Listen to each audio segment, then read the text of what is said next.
Hello, everybody, and welcome to unMadeGaming. It is Saturday, and it is time for our 12-hour charity stream. This is the first charity stream of 2018, and I was just recently made aware that we are the #1 team in all of Extra Life. For now. I'm sure that'll end by the end of today. Someone else will beat us, because this is going to be a shit show. But here with me are the famous faces of YouTube that you guys have seen and know and love all over the D&D circuit. So we'll jump to our wonderful DM today, who organized the majority of this one-shot. Cody, who are you? What are you doing here? And what are we doing today? Hi, I'm Cody. Welcome Adventures. You might have heard that before. I run a YouTube channel called Taking20. I'm also the producer and creator of Save or Dice. So you guys may see that from time to time on YouTube and or Twitch. And I do those things. I do lots of those things. So today we've got some fun stuff in mind. We're gonna be delving in to a little tomb, if you will. There's been some plague haunting the land, and what we're going to do is we're going to throw a little bit of everything at the player. So one thing I love doing is building dungeons, and I think you guys are in store for a pretty fun one today. Fantastic. We'll jump right over to Jim Davis of WebDM. Jim, who are you? What are you doing here? And who are you playing today? I am, of course, Jim Davis, co-host of WebDM and of one of the players and cast members on Save or Dice. I don't quite know what I'm doing here today. Some people showed up in a van and they black bagged me and took me to a secret location. But I've been told that I am to play Yabo the Gabo, a rogue ranger, a stalker, and quite frankly, the best archer in Her Majesty's woodland realm, the Elf Queen. That's who he's coming and representing. So we'll see very humble. And I think I got a killer voice lined up for you guys. Oh, so anyway, I'm gonna try out my goblin. Excited to play here, and personally, I'm excited because Cody's been bigging this one up a lot. So I want to see what he's gonna bring. He has been. He's been threatening to kill us both in game and out of game. It's been a terrifying ordeal. I've gotten creepy letters and weird videos all week about it. So did you get the one with the patchwork magazine things? Yeah.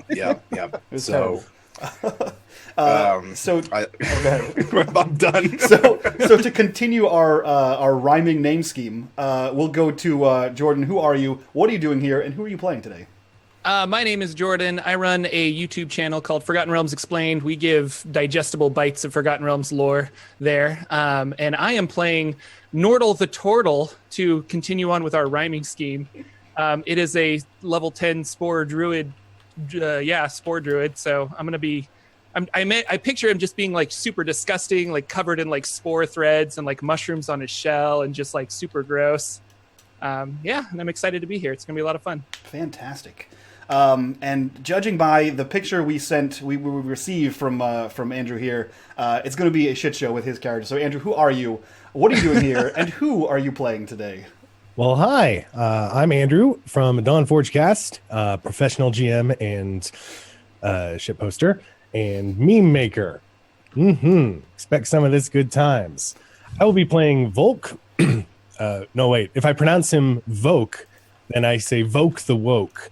He is a paladin of the ancients and a barbarian of the wolf totem, a staunch defender of all that is light in life. He loves the wild and hates anything that gets in the way of it. He has a very big club and also a powerful weapon that he's going to bring to bear against the enemies of nature. Oh, perfect. And further continuing the rhyming name scheme, I am playing Maxi the Tapraxi, who is on the last of his 9 lives. He is a drunken monk who has died several times and is back to see what he can do with his 9th life. With that, guys, this is a charity stream. We are trying to raise money for charity. If you look down below in the donation section, you can see all the fun things you can donate for to mess with the players and the DM. And Cody, take us away.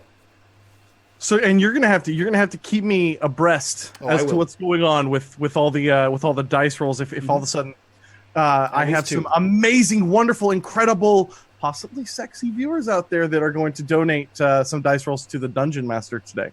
All right, gentlemen. So, Cody, you can't donate to yourself. Why not? So you just. It's for charity, Mike. It's for charity. All right. I've never thought about that before. That's actually really clever. So, all right, guys. The premise here is very simple. You guys have been, you guys are a part of the Ramathi, and they are, in essence, a guild of secrets, a guild of protection. They are a secret society, in essence, and there has been some trouble in the kingdom of Koam. And you have been chartered by your guild to go down to Koam, which is sort of an arid and deserty land, and go find out what's going on, because there's been rumors of a nearby blight affecting the desertlands.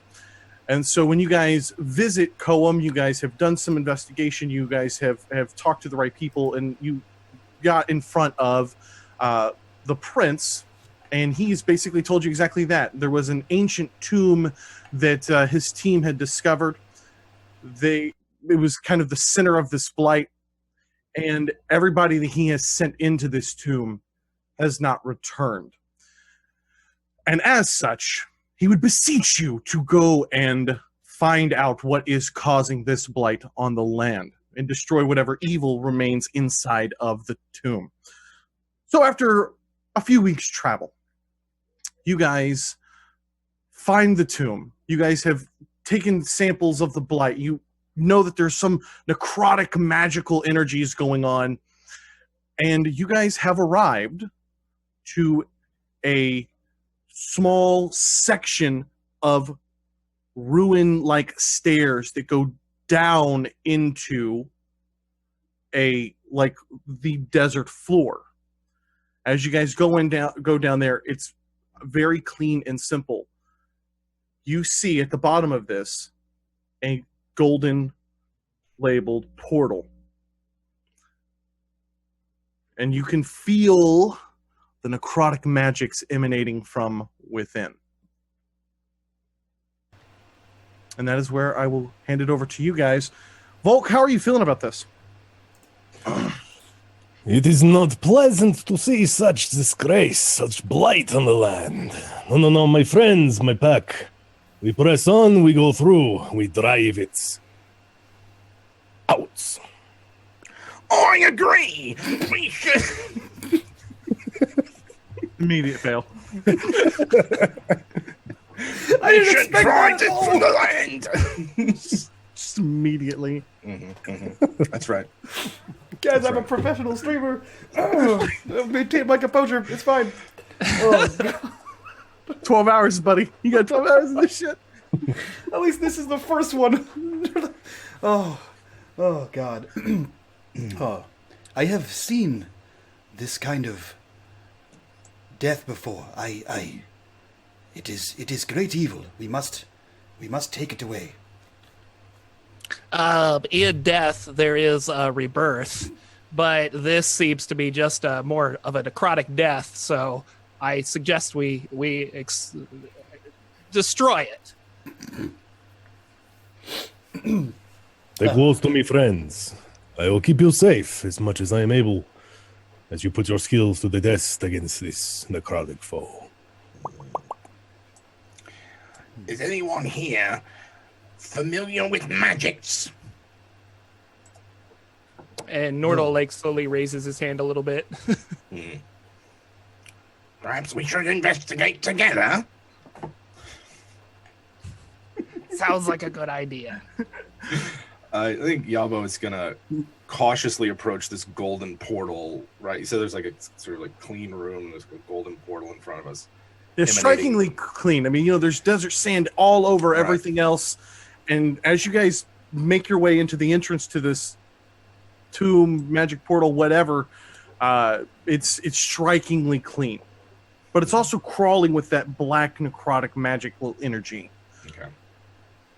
And then I think Yabo's just going to observe his surroundings, see if he can't glean some information about maybe where exactly it's emanating from.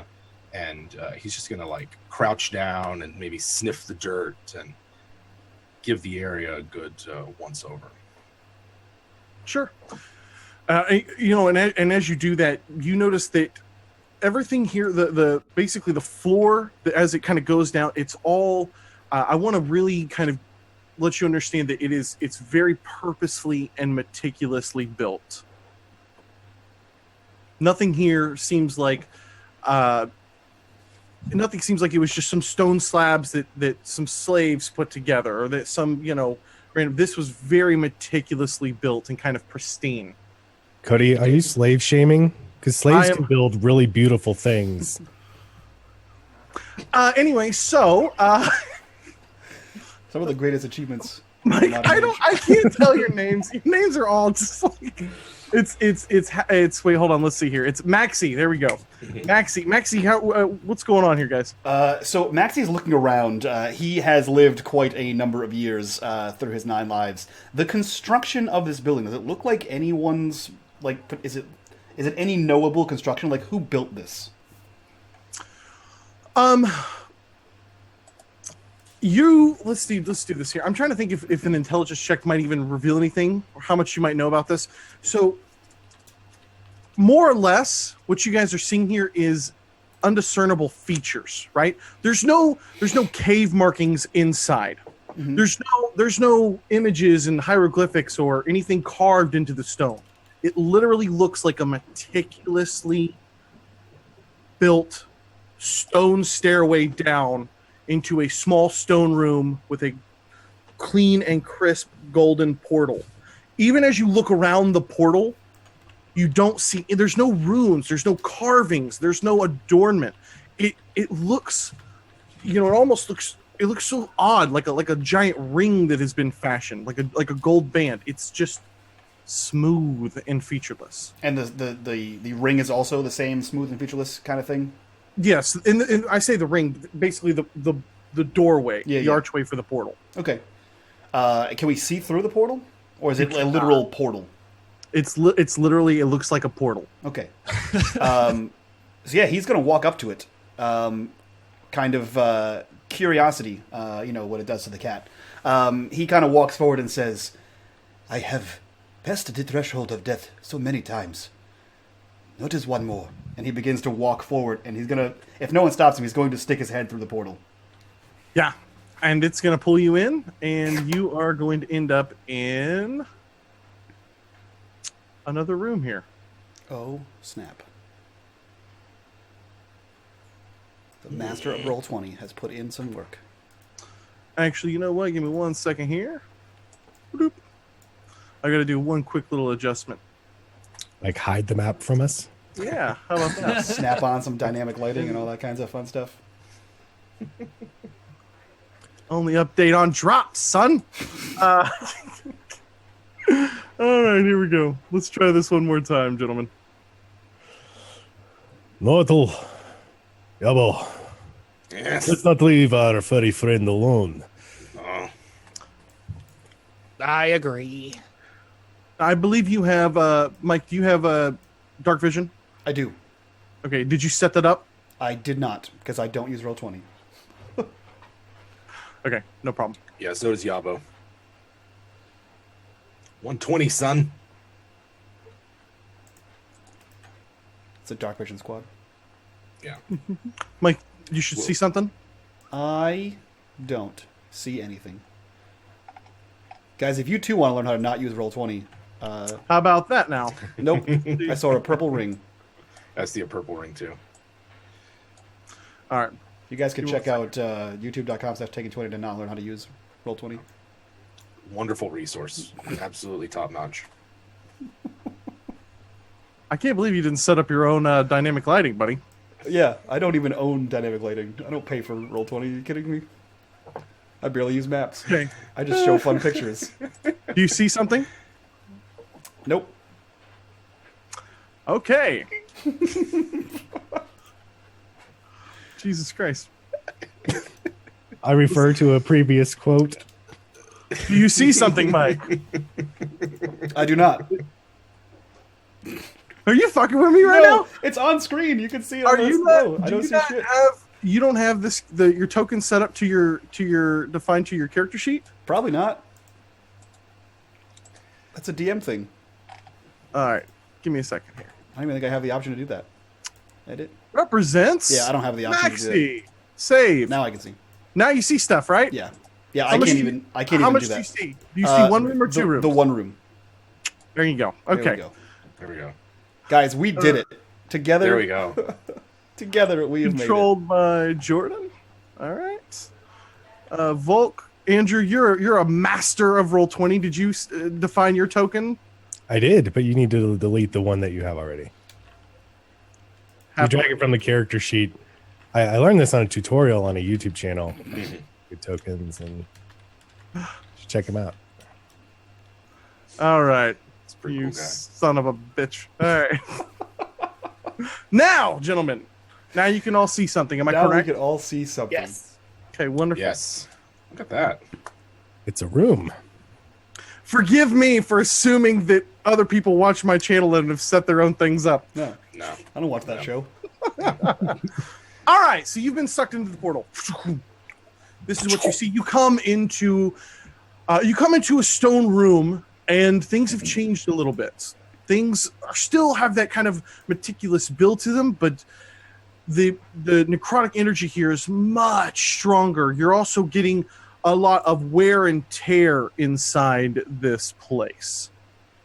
In front of you here is a door. Oh, so there is. Can we see that now? Are we sure? Can you not see the door?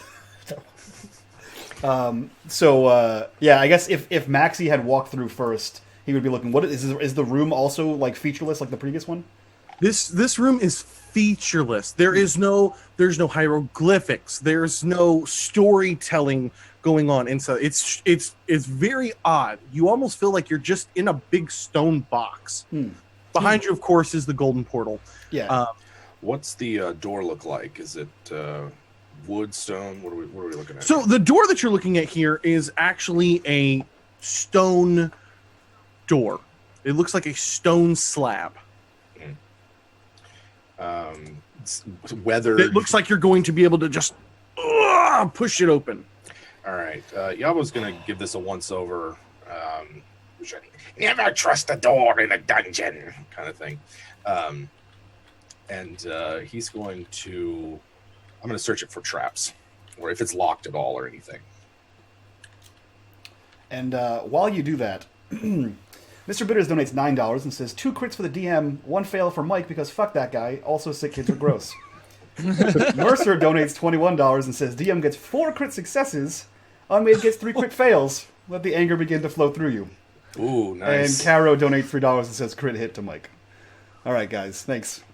Go team. All right. Go team. Let's make 17 perception checks and let those be our crit fail. Yeah, right. Yeah. Before we go. So the way we've done it in the past, Cody, if anyone has crit fails, you can call them out and use them whenever you feel necessary. Sweet. So All right. I have 4.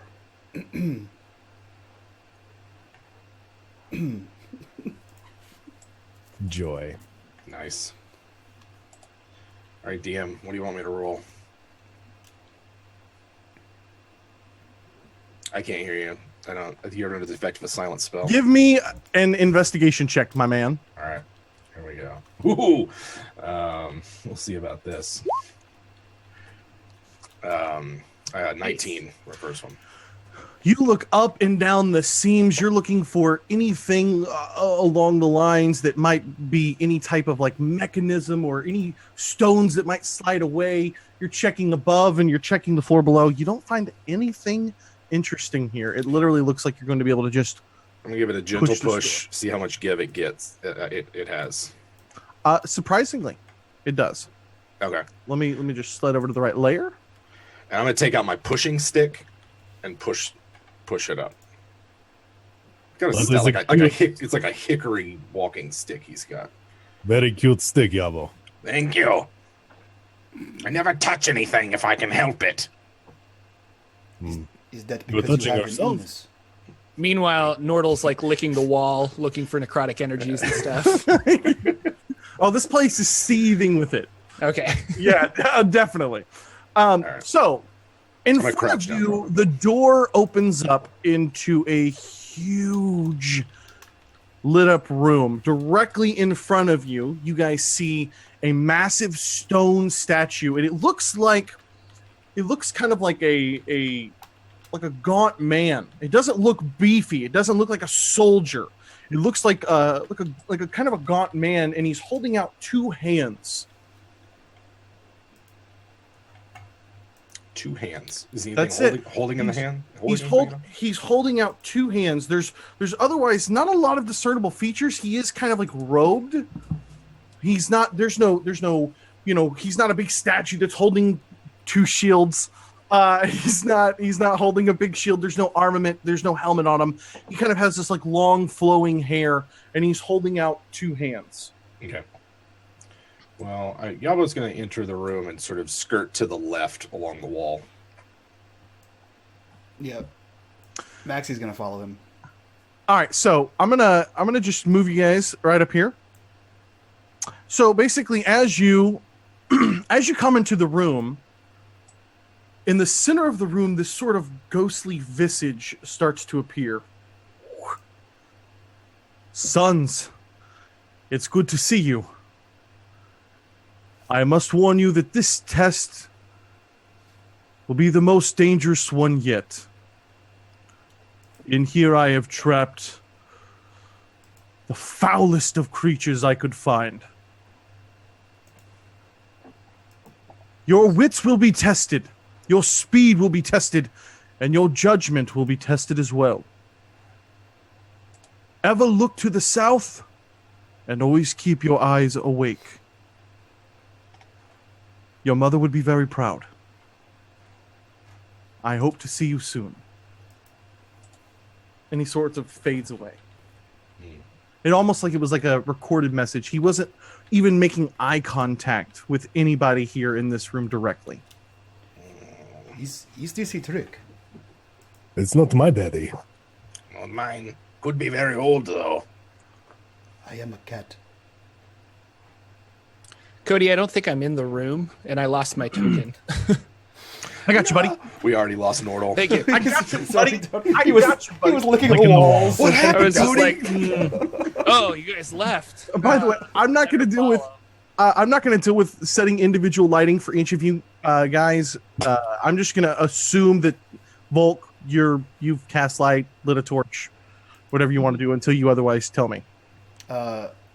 Pruitt donates $22 and says, "Quit fail for each player because they're professionals and should be able to handle it, and plus one bow for Yabo because I have to continue to work with Jim." Oh yes, that's true. Mike has 5 fails. I have so many fails. I can't even write it all down. That so many are coming in. I'm dying inside. One for everybody else. So, God damn it. So Maxie begins to walk forward to the statue to get a better look at what the hell it is. He walks like right up to it. You notice that the statue looks exactly like the ghost.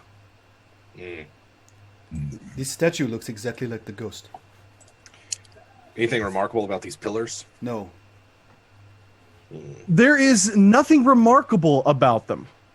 It's almost like this place was just built out of necessity rather than to be some, ornate place of worship. Or it seems like it was just built just because it needed to be quickly put up. It was built meticulously, but nothing. There's nothing fancy about it. There's no rivets. There's no tapestry going on here. These are bare, cold stone floors that you guys are on. Almost like it was designed for a one-shot charity stream. Oh my god. Are we in a simulation, Volk? This is strange to me. I have done 2 shots, not 1 shot. I take many shots to pass the evening, but not today. I prefer the Mozambique myself. Yabo's gonna walk the walls and see if he can't spot a door. Oh yeah, absolutely. So let me make things clear here. There is a door over here and a door over here. Above this door says darkness, and above this door the words intellect. Do things Nordahl is not good at. Yes, I can see and fight in the darkness. think we should go that way. What does this word say up here? It says, don't go that way. Intellect and darkness. I think this is that ghosty man. He trapped things here for his kids to fight. That's not very nice. Maybe we are trapped here to fight his children as well. Could be that whatever's here has gotten out. That's what's causing the blight. Don't like that either. This is good. Cody, do we think we're underground or? You certainly feel like you are. To describe the ceilings here, I'd say that they are right at about 40 to 50 feet tall. So it's a pretty large room. I mean, I want to give you guys a vibe here, even though your characters, just to kind of explain what's going on. It kind of feels like you're in maybe like you've seen that big room that the X-Men go into to do their training and shit like that. It's very similar to that. It's big, it's wide, it's clean. It doesn't have a lot going on. Perhaps we are in the X-Men's training room. One of the X-Men. Sounds dangerous. It's just a bunch of hard light. We will be fine. Perhaps Well, I we should fear take no your hard darkness. light to the darkness. I prefer the darkness. Where there is darkness, I shall bring light. Where there is death, I shall bring life. Where there is... That's all I remember. Let's go. Good. Bring a torch for the darkness. Very wise. So you guys are going to head towards into the darkness. Yes. Yeah. You guys come up, and this time, big brass doors. You can push them open, check them for traps, whatever you'd like to do. Yeah. Push. Someone else is going to push. I'm going to get out of the way. Uh-oh. Can you guys see? Yes. Yeah. Okay. You guys should Oh, do your darkness. something new. Come and face your delight.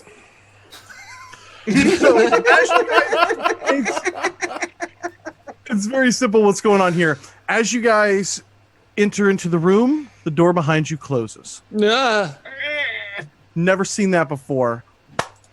Nope. All right, so Scared you guys. Are these ghosts? Do we see ghosts ahead of us? what you guys see here when you enter into this room is you see basically these three smaller pillars. And attached to each of these pillars is this ghostly figure that has its hands bound above its head. And it seems to be tied down, each of them, with these ghostly, translucent chains. And as you come in, you can see the first pillar here.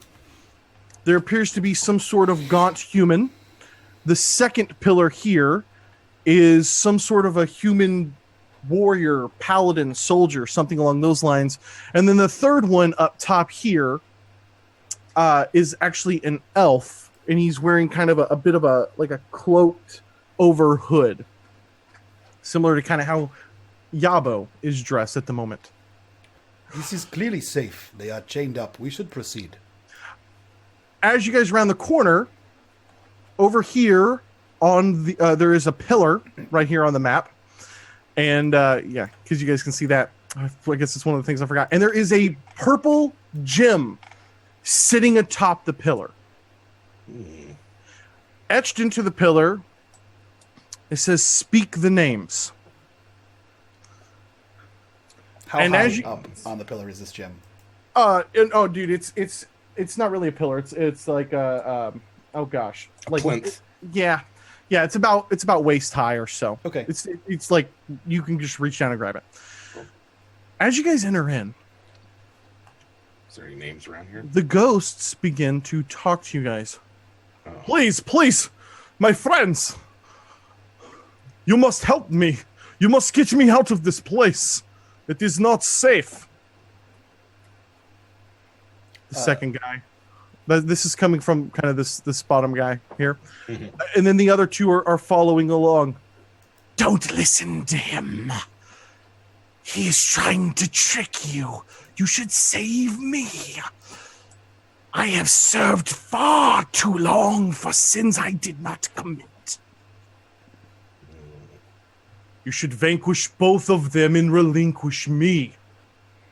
I am a paladin. I am here to destroy the evil, and yet I've been imprisoned.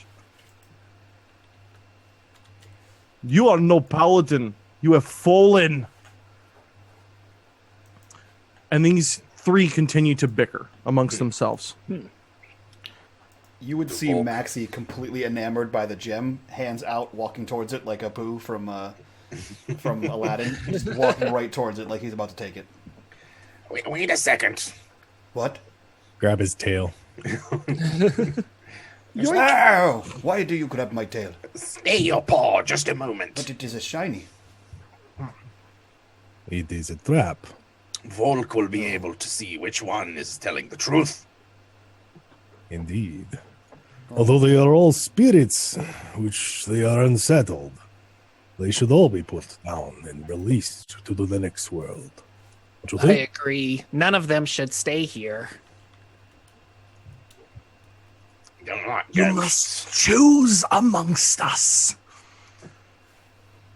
Speak two names and set the third one free. And that should be me.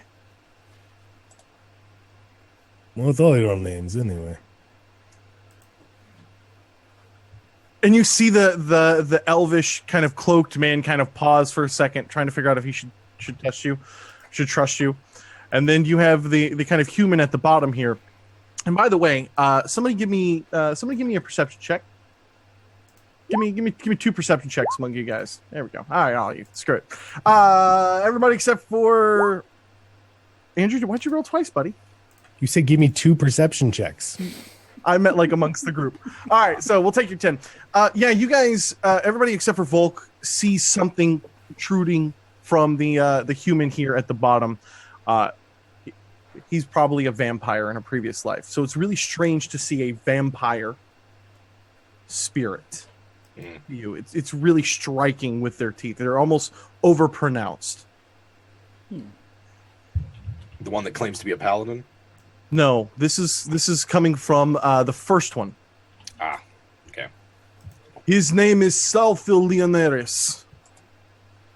He is an assassin. At least he was. Oh, like you're any better, vampire. You are servant to the dead. If they should release you, it might bring their doom. It is true I serve the dead, but I am no threat to these people. You should vanquish both of these. The assassin and the necromancer. What are your choices? I am a servant of good. You are no servant of good. What if we just say all of their names and let them all die? Did you say this out loud? Yeah. From the vampire. The gem can only hold 2 souls. It is designed as a test.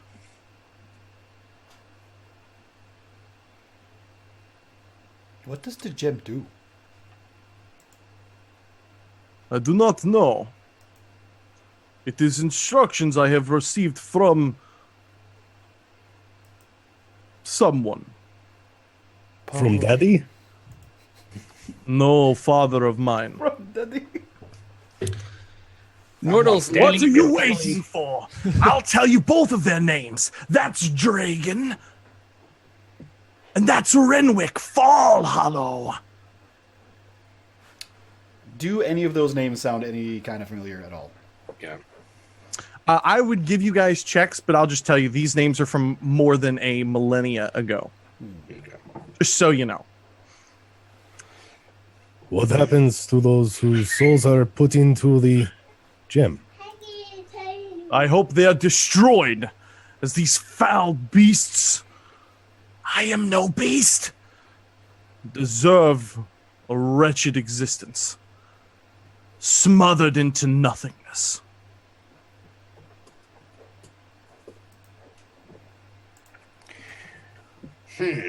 Well, I don't trust any of them. And Other than Volk, I never met a paladin who was under something dark secrets in his closets. How did you come to be here? Who are you asking this to? Any of them. Whoever responds to that question. I was hired to kill a wizard. Little lowly wizard, nobody by the name of Lorlamir. So you I admit failed. that you are an assassin. 'Tis true. But if you set me free, I will give you something. Something valuable to help you. Something to help you resist the magics here. I vote that one. I like valuable. Let's hear them all out. Huh? I am a servant of the light. I was drawn to the tomb and its evil, tried to vanquish it, and I failed. This is my penance for that. He lies. He is no servant of good. He should destroy you. He was sent here to destroy the magics within the tomb. That is a lie from the mouth of an admitted assassin. Who should you believe? Wait, aren't we trying to destroy the magic in the tomb? Yes.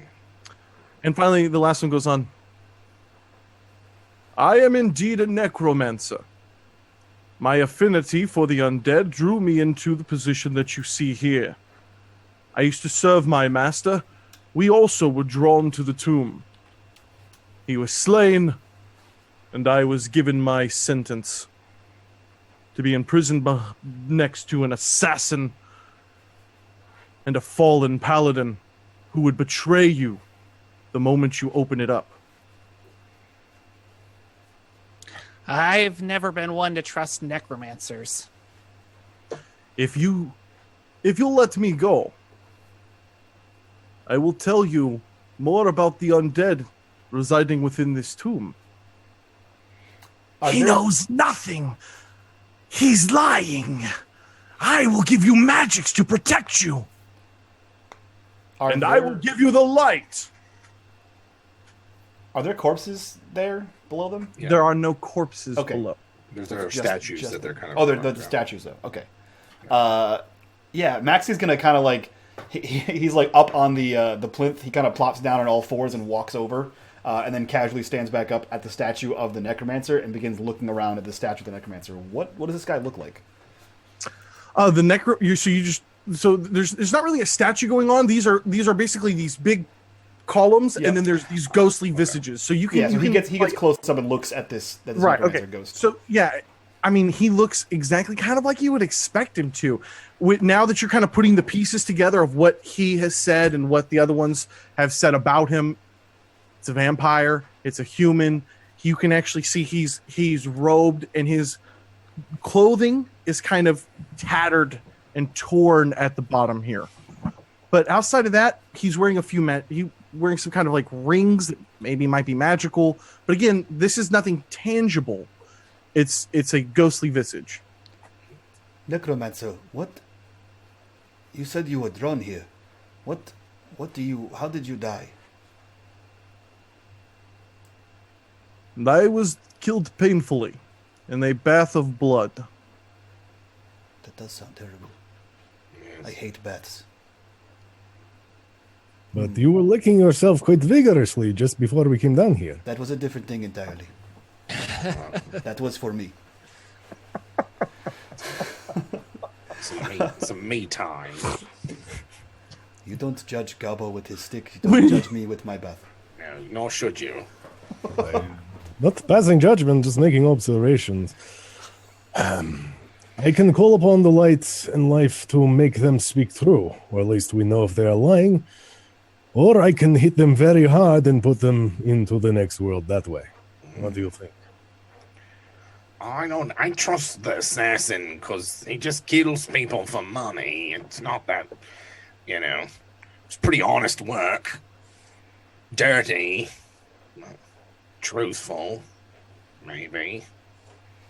You guys can see, by the way, right here, another doorway leading into another section. is sealed. The doorway that we went through had the word darkness on it. These men, Yes. they all seem to have fallen from the light, which makes the paladin a liar. Perhaps the darkest one is the correct one. That could be. Nordahl yawns and says, "We should make a decision soon." Agreed. Can we perhaps leave them here to mull it over while we press on? They've been here this long. They can't seem to go anywhere. I'll go up and check the door. Is this one locked or anything? No. It is another stone pillar or another stone doorway that you could move right past if you wanted to. I hate to leave some undead suffering. I feel like we should get rid of these guys. Seems like we all agree on the paladin. Is that right? He's I going agree. in the gym. I am no liar. I think that the darkest of them is this one, and he points to the necromancer. I think you're right, Maxie.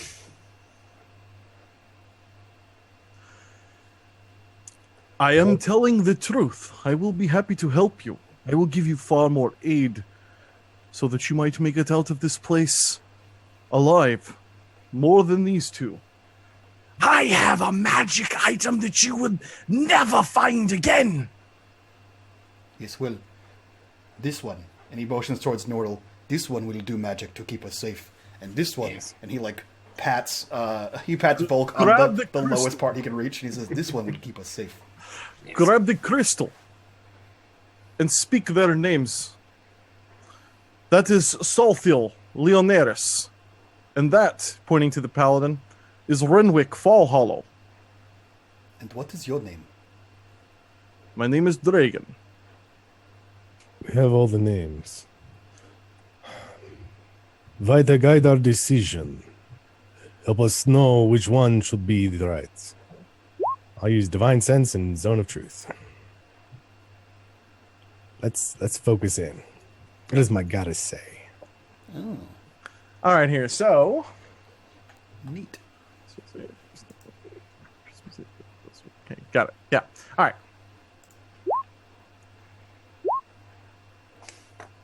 All right. So, are you going to ask new questions?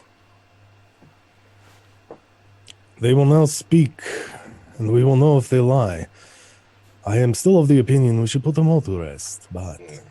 And I am disappointed in this one, points at the paladin, for not doing his duty. Laying down his life as he should. But, ask them your questions, get your answers. Do you mean us harm? Who do you ask this to? The one in front of me, the necromancer. I mean you no harm.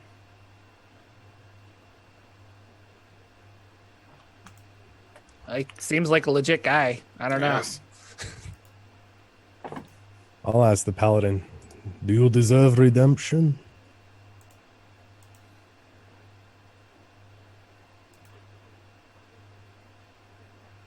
Yes. Why?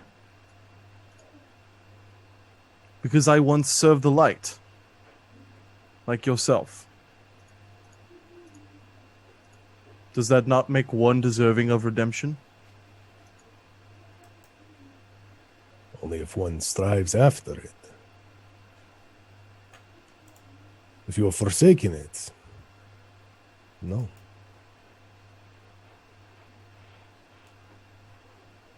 He doesn't answer.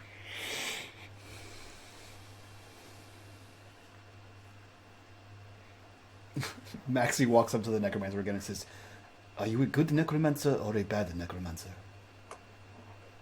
And I would say I am a good necromancer. It is the study of things I was after. Nothing more. Do you mean you are good at necromancy or you are a good necromancer? I am slightly above average. He is a bad one or he would not be dead. My master held the true power. and he did not value you very much because you are dead. And So we did was- not bring you back properly. He just kind of looks over like, Quick question. If we free you, you'll still be a ghost, yes? Still be spirit. Still but I will not be trapped here. What would you do? That I do not know. But I would certainly leave this place. And I speak to you truly. I will give you information to help you. He's lying! He is not lying. We would know. Can't lie. Free me! I will give you a great magic! What is it? It is a ring! A ring I used for many years to protect yourself. Our tournament slots are already full. Let's kill that one. All right, guys. down. So at this point, for brevity's sake, what's the decision amongst the group? To leave? To take one of them up on their offer? I still vote that we free the necromancer. My logic is like necromancer's bad, and the other door was intelligence, right? Yeah. I think if we're going to free one, it should be the necromancer, but I'm fine with wasting them all because they're still ghosts. There's still going to be a problem down the line.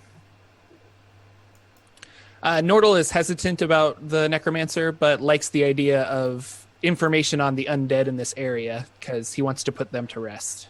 So let's free the necromancer.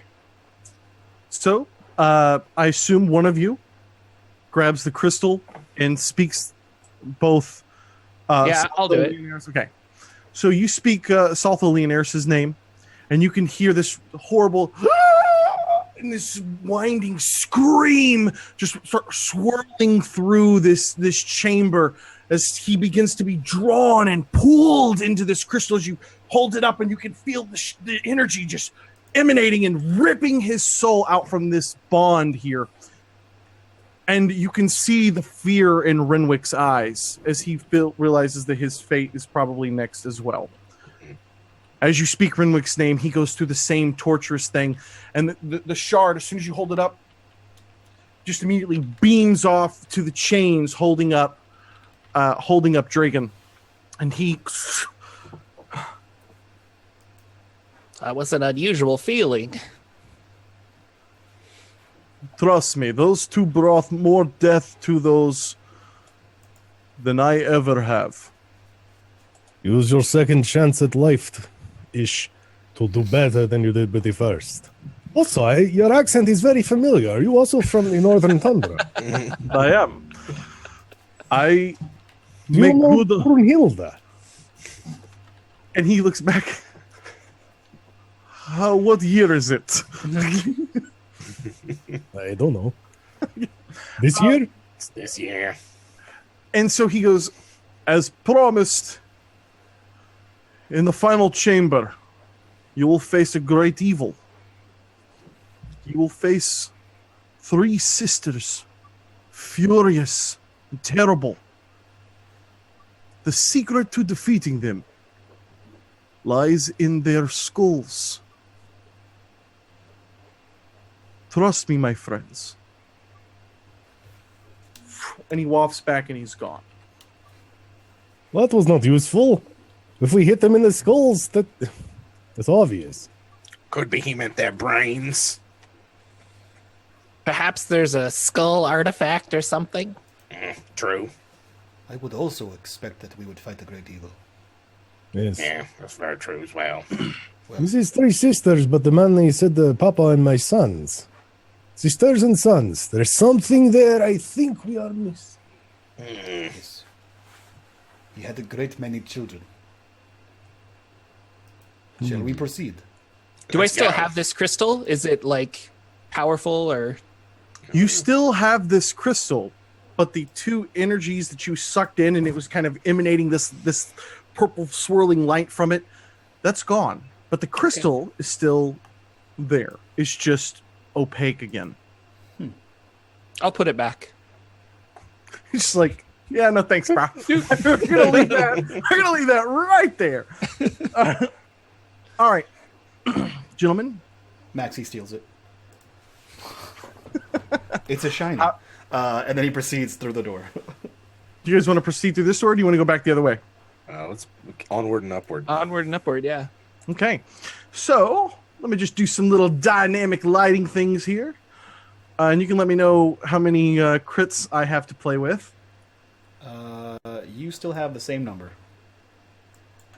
Come on, guys. We could do better than that. You can. Chat. All right. DM requests more crits. So, as you guys move into this room, you see a statue in front of you. And I believe that's what you guys are saying, correct? Mm-hmm. Just a simple statue. Okay. So you guys see a statue here in front of you. It looks much different. And by the way, Maxie, as you finish stepping into the room, the door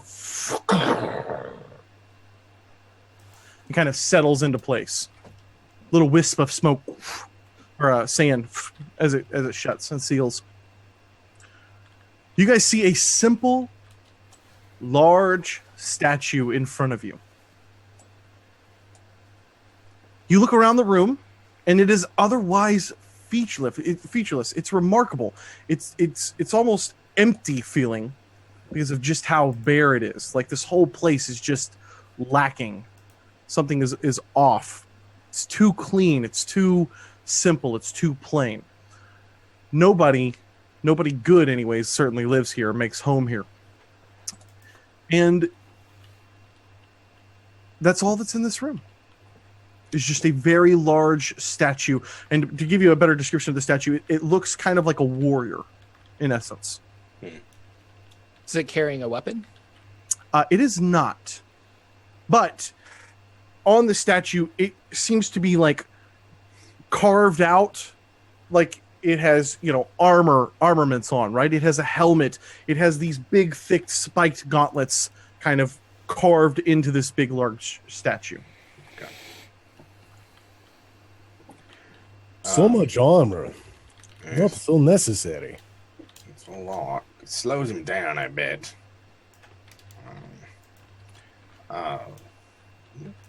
Walk around the room. Maxie, I found a friend of yours.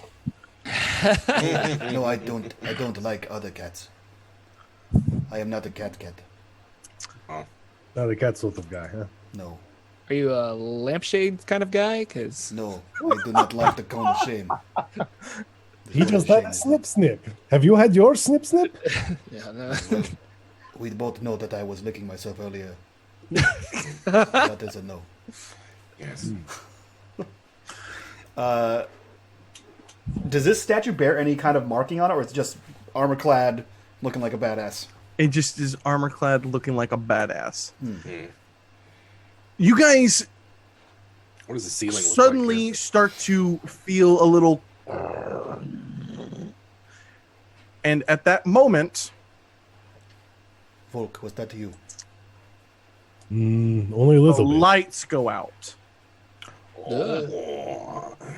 And you'll have to tell me, Mike, what you're seeing here. I see the whole thing still. Okay, great. So what I'm going to do is I'm going to turn off your dark vision, buddy. Oh no. And does anybody else still have their dark vision on? Nope. I don't have mine on. I mean, Andrew, can you still see, bud? Andrew can see, Volk cannot. Okay, great. All right, so you guys see complete blackness.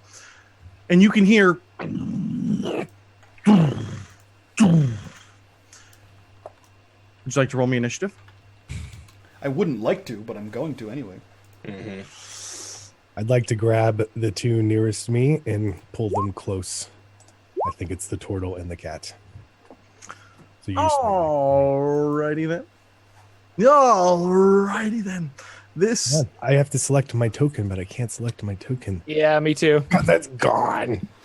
It's gone. So while we're doing that, AK Sorcerer donates $20 and says, "Thank you guys for such awesome D&D content. It's always entertaining. Hope you guys are able to reach your donation goal. Such a noble cause. Woo woo." And Kit donates, fuck you, Kit, $6. Taking 20 can take a 20, and unmade can take a nat 1. Fucking hate. You have the fans love you. They're the worst. They're the worst kind of people. Give me 1 second, guys. I'll get you. I'm just setting a couple things up here. The worst kind of people. Thanks, guys. You're the best. Don't listen to what anyone tells you. We'll see you in Discord later.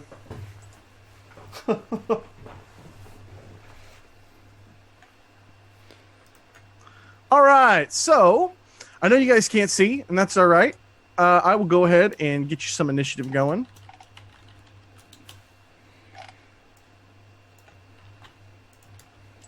You should be able to roll it on your sheets.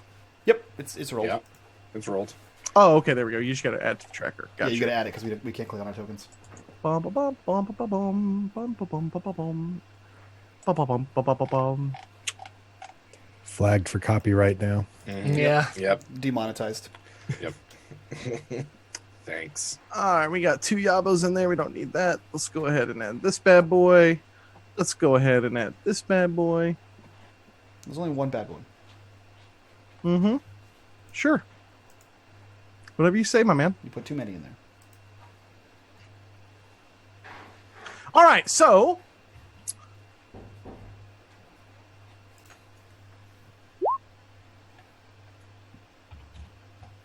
and with that, we are in the first round of combat. I don't have 13. Nordals. 13. 13?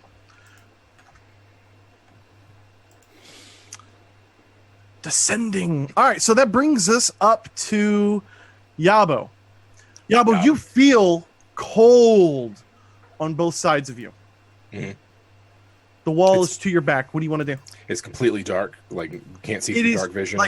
Like even your dark vision is off. Yeah, I draw my cloak around me and turn into a bat. So I have blind sight 60 feet, and I fly through the air. Beautiful. Love it. Okay. And that brings us up to these guys. They're not going to do anything. They're going to step up here. All right. So, Mr. Volk, and I know everything's black, guys, here on the stream. Just hang tight for me, okay? We got something coming. So, Mr. Volk, you hear or you feel? Let's see. What is your? Does a 22 hit you? It does. Okay, so you feel suddenly cold come across you as you can hear the heavy footsteps of this presumably stone statue stepping towards you. As you're preparing for that, you feel cold on your back. And so you're going to take 13 points of necrotic damage, please. And let me do this. This is a spell effect. This is not a spell effect. And on here, I don't see a save for this, actually. I guess it's just the attack. Target. Okay. Just take the 1d4. So you have your strength reduced by 3. Okay. Calculation. So we've got a... This is going to be against Nordahl. Nordahl, does a 15 hit you? No. 15 does not hit you. Okay. We have a 20. Does a 20 hit you, Maxie? It does. Okay. So we've got you taking 9 points of necrotic damage, and your strength is also reduced by 3. And finally, does a 13 hit you, Maxie? It does not. Okay, great. And so that brings us up to Maxie. Maxie, right as you basically feel this cold emanate from both sides of you, you suddenly see the lights kick back on. And this is what you see in front of you. And you can see that, correct? Nope. Nope. Ba-bum, ba-bum, ba-ba-bum. Has sight. Copy. Save. Hey, now I can see. And has sight. 1 second here. Nordahl, get you fixed up. Yabo, can you see? Yeah, I'm good. Okay. It's just those two guys for some reason. Okay, great. So, this is what you guys see. And Maxie, it's your turn. You basically see these black, shadowy, like specters reaching it from the ground. And they're just swarming all around you in Nordahl out of nowhere. Also, the stone statue in front of you is no longer here, but rather has moved up in front of Andrew, in front of Volk. The only thing worse than the red dot is the cat's shadow. And he is going to strike out at the cat on the shadow on the left. Okay. Let me see here. I got a 12 AC, bud. Okay, I'm probably gonna hit it. So we got cat claws, bonus action cat claws. Okay, yeah. So, So 30, 29 damage. okay, and that's all slashing? It is. And I think at level 5, monks have magical fists. Are you dealing magic damage? I believe so. All right, so we're going to make this really simple because that is more than enough to kill 3 of these things with your key. Sweet. Or with your magical fists, because apparently monks can punch ghosts and dragons. Yeah, Sure as hell can, man. Yeah. They're fucking magic monks. I've seen Defenders. I know how to punch a dragon. Boom. You wreck them. You wreck 3 of them. Yeah, I hate shadows. And then as a that's it. I'm gonna move over here to Yabo. Okay, and that brings us over to the Stone Golem, who is going to. You realize, Volk, by the time that the lights come back on, or the sight, or the light from your torch, basically is working again. You realize this golem is right on top of you. So he is going to slam you twice. I got a 15 and a 15. Do either of those hit? Both will ping off of his hairy chest. Man, look at that. 2 5s on that. All right. So Yikes. you just in time come back. You lurch to the one side of boom. It slams to the ground. The other one, boom, slams to the ground. You're able to knock the second one aside. And that brings us over to. 1 second. Let me get my screen in order. That brings us over to Nordahl. Nordahl, you're up, my man. I'm gonna cast Primal Savagery. My claws extend, and I'm gonna slash out at this guy in front of me. Yeah, okay. Give it to me. 13 acid damage. 13 acid for how much? Oh, 13. Okay, so it's a 27. You're good. 27 to hit, yeah. Yeah, absolutely. And 13 acid damage is enough to, in fact, drop this thing. Sweet. So, And then I'll move over here. Help my buddy. Volk, you're up. After dodging the 2 powerful blows, though still reeling a bit from his strength, he hefts his maul and swings it, just roars in rage, and smashes the maul into the creature twice, recklessly swinging and raging. I've got an AC of 17. Okay, the first one misses, and the second crits for 30 damage. I thought you had a 20 right there. Oh, the attack. Oh, yeah. So they both hit. Okay, so yeah, I've got a 17. So, and is this What calculating is, in the new strength? It's 57 and then subtract 2, 4. So 53. 53 damage. Yeah, absolutely. You 100% just smash into this thing once and twice, and you're drawing all your strength. It feels a little odd because of your sudden weakness. So you are still kind of reeling from that just a little bit. Do you want to move, buddy? No, he's perfectly fine where he is. Yes. He's just planting that flag. All right, and that brings us over to Yabo. So Yabo saw what short work Maxie made of these shadows, and so flying through the air, he's going to land right over here, and I'm going to stop concentrating on the spell, so I'm no longer a bat. Okay. And use my bonus action to cast. I don't want to use Hunter's Mark yet. I'm just going to use my regular bow attacks here against this Stone Golem. And let's see, where are my attacks at? The first one, 21 to hit. 21 to hit is good on the. You're talking about on the shadow, correct? Talking about the Stone Golem. The Stone Golem. Yeah, that's good. You got a 17 there. Okay. And then for that first one, that's going to be 16 damage. That's going to be 17, 16, 23 damage. That's with my sneak attack. Where are your attacks at, bud? There should be in the chat window, yeah. I got a 21. I got a 21. Am I the only one not seeing them? Nope. No, I don't see him either. Are they whispered to yourself, perhaps? That's possible Perchance? that they are being whispered to myself. Does it look yellow? Guys, you I heard just it got a here notif- first. yeah. Jim Davis is cheating. Yeah, cheating. I actually just got a notice that I was no longer connected to the Roll20 server, so that could possibly be it. Are you still in? Can you see your numbers? I'm about to reload and see if that'll help. All right. Chat, what did he just say that he did? He did a 21 for how much? 23. 23? Yeah. That was my first attack. Yeah, you're good. And then what type of damage is that? Magical piercing. Okay. You have a +1 bow, don't you? Yes. Yes, I do. That should all be factored in. I know Actually, at you have least a that +2 bow much. now. Yeah, Plus because 2 somebody bow. bought you one. That's what- true. Thank you very much. So that Druid should or be something. 24. Pruitt did. Thank you, buddy. We look out for each other online. Clearly. We're about to have some fun here. Just a minute, guys. Second attack. Let's see. Here we go. Can you see that? Am I still whispering this to myself? No, No, you're I good. see. 31. Because that's a crit, isn't it? Holy That's shit. pretty good. That's pretty good. So, Mike, tell me, can I use this after they roll? Is that how that works? Can I make It's for it charity. work? Use it whatever the fuck you want.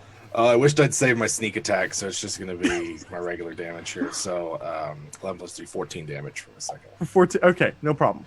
So, yeah, absolutely. You land back down. You realize that the shadows aren't going to be a problem, and then you fire off a couple of quick arrows into the back of the Stone Golem. Big chunks as they slam into the back thing, go sparking off with this magical aura, and that brings us back over to Maxi. Maxi, as you get ready to move over to these other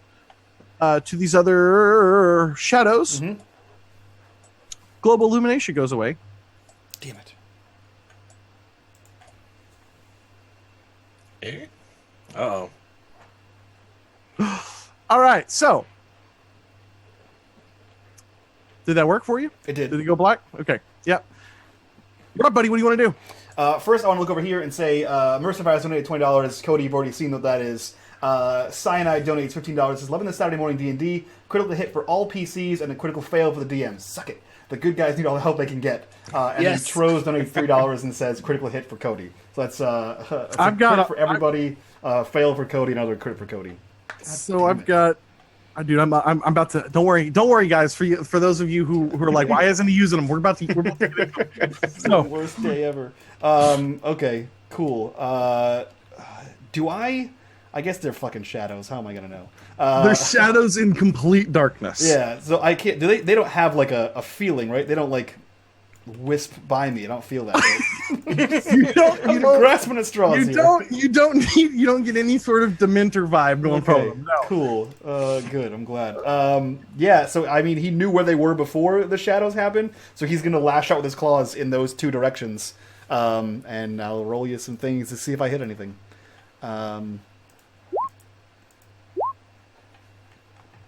Yeah, I'm gonna give you a crit fail. Yeah. And so let me just do this here real quick. This is I believe it's 50-50, right? For what? In utter darkness, once you make contact with the AC, it's still a 50-50 chance. That's Sure. Pathfinder, man. Is that Pathfinder? Which Yeah. system If am I you on? if you can't see anything and you're attacking, it's just disadvantage right off the bat. Yeah. Yeah. All right. So let's do this here. We've got. So you can just turn any one of those you want into a fail. Yeah, so I'm gonna turn all three of them into fails. Yeah. I'm gonna use 3 of my pool here, so I'm down to 6 if I'm not mistaken. I'm gonna fail 3 of those, buddy. That's good. Thanks. I appreciate In that. the utter darkness. Yeah. Actually, cool. you know what? I don't have to fail the first one, so I'm only gonna use 2 of them. Okay. So I am. So down. yeah, right as you get up to attack, the lights go out, and you utterly miss. That brings us over to the Stone Golem. And he's going to move. And he is going to try to smash into Andrew. Into Volt here. We've got...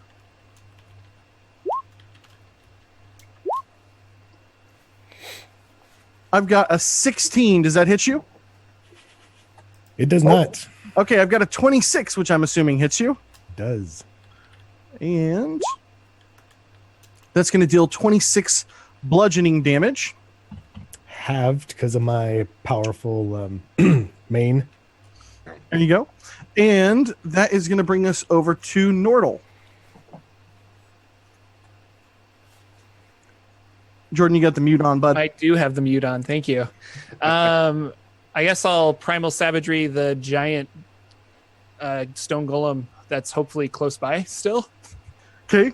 Well, you got wolf pack, so you get advantage from me, but then Disadvantage. You feel like it moved a little bit away from you. Not Walk much. into it. You can certainly try. Just tap at it with the. I'm gonna ping you. You're right here.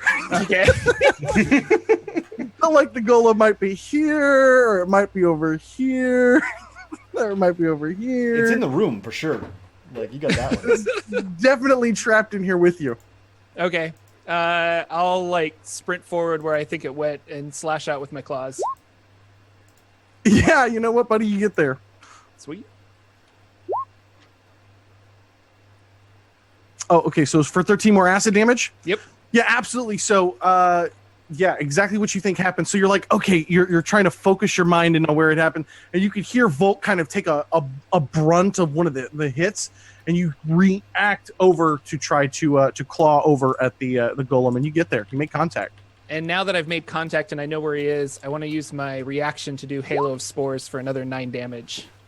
And spores just kind of fly off of my shell and do some extra damage to him.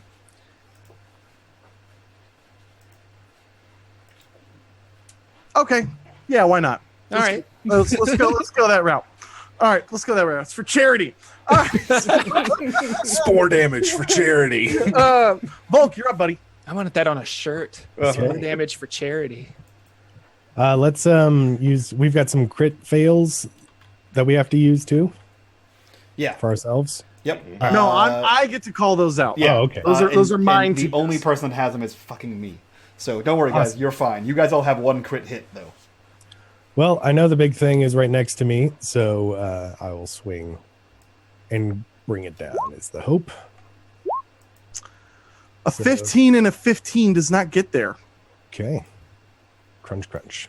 Yeah, you think you have a good idea, and you can hear Nordahl. You can hear very close to your head, kind of a swing like back and across as Volk is like giving these big grunts, trying to attack and make contact. That brings us back over to Yabo, and Yabo. Yeah. Here we are. It's Guess complete what- darkness, yeah? No, sir. Oh, how convenient. So, 1 second, buddy. That is going to bring us back up to global illumination. Boom, there's that. All right, let's go turn Mike back on for some reason that's not working. Really driving me crazy. Has sight. Let's turn Nordahl on. He also has sight. Okay, great. Everybody can see now, correct? Yeah. Great. Nordahl, you're up. And in front of you, two more shadows have come out of the darkness. Oh, right here. Okay. You know what? Screw these guys. I feel like Volk's got this Stone Golem down. I'm going to bonus action disengage and zip over here. Okay. And then I'm going to target this this first shadow. I'm going to use my sharpshooter feat though, so I will be at whatever I roll is going to be at a -3. You got a 12 to hit. Got a 12 to hit. That's 28 to Yeah, hit. you make contact. With magical damage, you don't got much. Give me that. You got to get to 16 at least. Gotcha. And so that's going to be 20 damage for the first one. Yep, and it drops. And then for my second attack, that's a 20 to hit. You're way good. And I'm gonna another 20 fail that damage. one. You're gonna fail that one? I'm gonna critically fail that one, buddy. Nice. I love this, Mike. This is fun. All right, so All right, so I took out one. yeah, you took out one. You react quickly. You slide over. You fire off an arrow. It just zips right through of one of them, and the second one misses. Sweet. What was that noise again? Appreciate that. Stupid fat habits, they don't understand poor smooth. Might have practiced that a little bit. All right, so that brings us up to Maxie. Maxie, you're up, my man. What's taters, eh? He's going to slash out at those shadows again. They gotta go. All right. He hates shadows. Yeah, give it to me. All right, let's go here. I'm gonna crit fail your first one. Oh, you piece of shit! It was a crit success. God damn it! Fuck.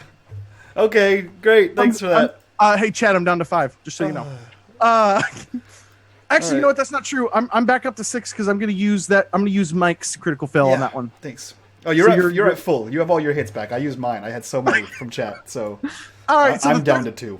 The 13 gets there, and 18. Yeah, they both get there. So you deal 8 and 6 to one of them. Yeah. So yeah, you're gonna drop one. Cool. And then he's gonna position himself away from that giant thing and towards this other one. That brings us over to the Stone Golem, who I'm going to give a critical success to. God damn it.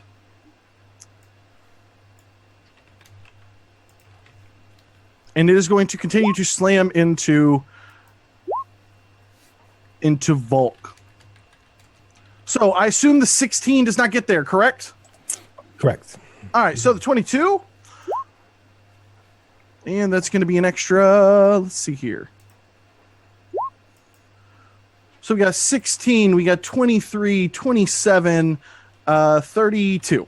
32 bludgeoning damage, please, sir. Okay. Divided by 2. And that brings us over to Nordahl. I'm gonna. Are you okay? Do you want some cure wounds there, Volk? No.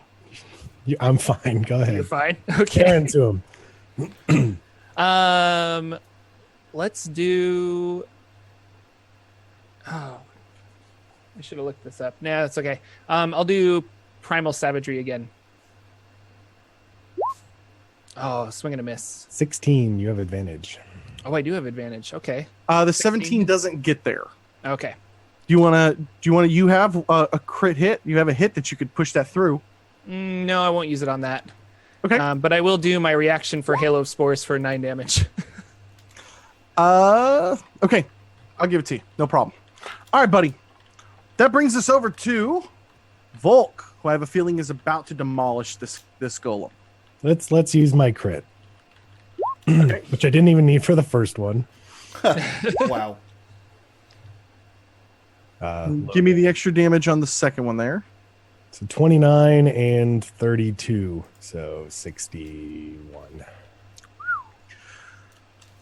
Volk, describe your killing blow for me, buddy. All right. He's going to, as the turtle swipes and spores come off of him, he's going to quickly jump onto the turtle's back and then gaining some leverage, two-hand his maul down through it with a thunderous boom and cracks right down the middle. And as it cracks right down the middle, something incredibly bright, like just this huge flash of white light begins to sizzle kind of from the middle of this thing, shine through, poke through, and eventually so bright all of you have to shield your eyes. You hear the shrieks of the shadows as they basically evaporate in this light. I stare And- directly into it. All that's left amongst the rubble is a single glowing orb. Does it look like shiny treasure? It does look like shiny treasure. Oh, fuck yeah, it does. Maxie immediately hands out, begins walking towards it. What color is it? It's kind of like a pearlescent white. Okay. It looks so bright and pure, and it's stark contrast to what you guys have been seeing here earlier. Maybe a weapon against the darkness. It is glorious. It is her in the before me. It's a little bright. At the same time, the door Right. opens back up, and at your feet, below you, you guys see all of the rubble left over from the golem kind of shift down into sand, and and it starts sliding across the room as though somebody very large is kind of like blowing it in that direction, and it starts to build back up at the feet, and the golem is back in place. Ooh, neat. Guys, close the door again, quick. Quick. Just gonna slink over here. If we defeat it again, will we get more orbs? I think we can get unlimited orbs. More experience. Handy. Let's farm this for a few hours. We're just gonna level up in here. We're gonna grind this out because I heard the boss was real a shit show. If you guys can divide amongst yourself 8,700 experience for this room and another, let's go 2,000 for the social encounter down there. Cool. What would you guys like to do? Did anyone pick up that orb? Not yet. I'm staring at it. It's light. I don't want anything to do with it, really. It's quite bright. Yeah, if no one picks it up, Maxie walks over and then picks it up and then immediately falls down on the ground and begins playing with the ball. Like it's a ball of yarn. That is the sacred goddess. You will not play with her. It was a toy. No. No. Oh, I did not mean to interrupt your private time. But, Not private time yet. do you need help with the licking? We will find you, catnip or something. Thank you. I appreciate that. Sacred light should not be toyed with on the floor. Where should it be played with? A bath or He does not like that. I don't like that. no baths. Well, it is time we go to the smart room. I believe. Yes. Elegance Room it is. So you guys are gonna, I assume, just shift down here. All the doorways have been opened up. Let's get on the right. Let's get on the right layer there, Cody. It's not like you teach people how to use Roll20 or anything. And so It's not like that at all. you see how perfectly all this dynamic lighting is set. It's really, really impressive. Let me go ahead and just shift you guys all over here so you can be centered for me. And so, as you guys come out of the initial hallway, the dark room, you basically see the doors behind you. Cody, I don't know why you hate me, but I can't get past that door. Maxie, no! Thanks, man. That's because, it's called restrict movement. I'll teach you about it on my channel. No, I'm never going to use it. I play Theater of the Mind. I don't have to customize anything there. It just works all the time. It amazes me since I've been using Fantasy Grounds, I haven't ran a game in Roll20 in probably 8 months, and I think that would probably surprise people. So, all right. What do you guys want to do? Go through the other one. Yeah. What a concept! All right, so Mike, why don't you update me on what kind of toys I have to play with here? Alrighty. You have this. Because that's just the most fun I've ever seen. Bullshit. Fucking chat hates me. So you have 5 critical hits to use. You have 1 failure to use on yourself. Jim has 3 hits. Jordan has 1 hit. I have 2 fails left and 2 critical hits left. Sweet. All right. So in front of you, as you guys push open the doors, and they kind of slide and glide almost to each of the sides. The in front of you opens up into a hallway that kind of with a little bit of a bend to it.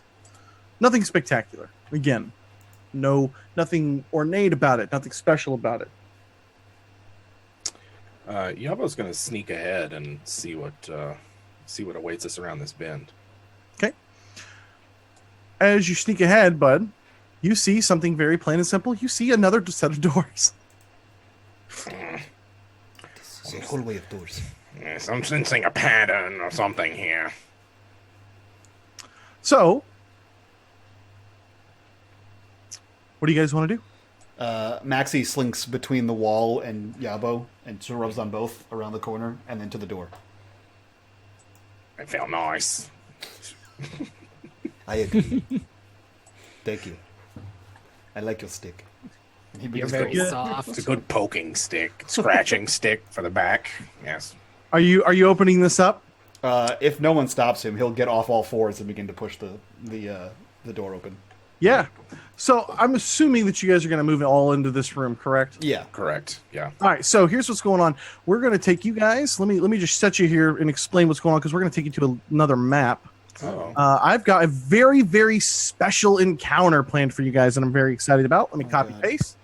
So let me slide you guys over here now. Not ready for this. Mike, you're gonna. I can tell you, Mike, right now because you're running the stream, you're gonna have to scroll up and down Yep. several times. Yep. What you guys see here is this.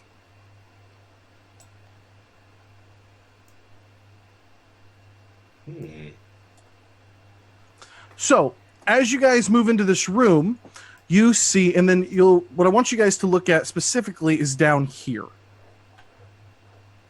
So in this room, let me zoom out a little bit. In this room, you guys see just scattered all around the room. You guys see all of these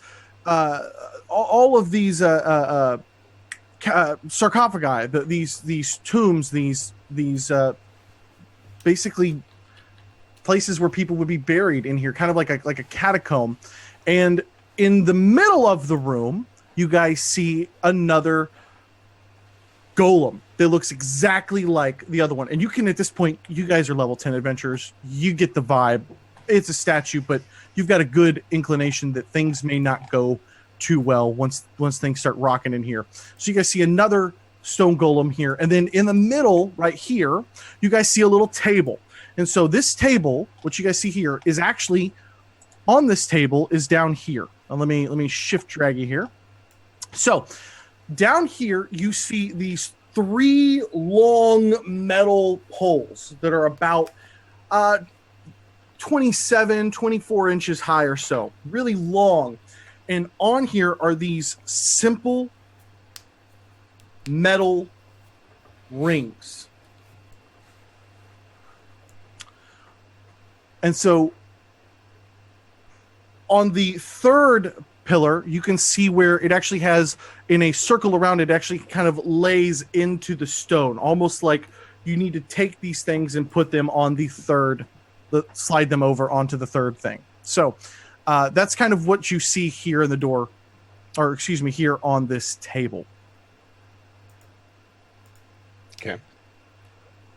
What were all these boxes again? Just These boxes? these are coffins, in essence. And nothing has turned the lights off or tried to kill us yet. Nothing has turned the lights off on you yet. Mm-hmm. And so there are these 5 metal rings here? 4? There are 4 of them. 4 metal rings. And so just for the brevity's sake, because we're in the middle of a charity game, I will say that you guys get a pretty good idea based on your experience of being adventurers, dealing with stuff like this. It's simple. You've got to take these here, and you've got to put them here. Mm-hmm. But in they order to actually do move. so, Look at you. yeah, you got. It's almost like I'm really good at Roll20. So the trick is, you've got a good inclination, is that if somebody could reset those for me.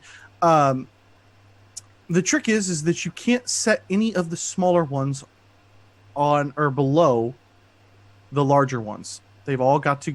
So if You can't put a larger one on top of a smaller one. Right. Correct. Right. Yeah. Gotcha. If Let's see.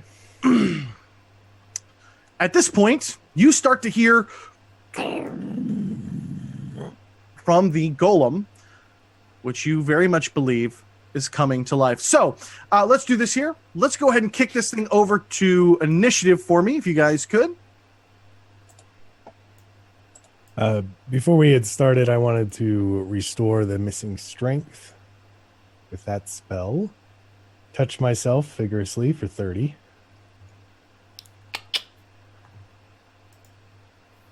And initiative.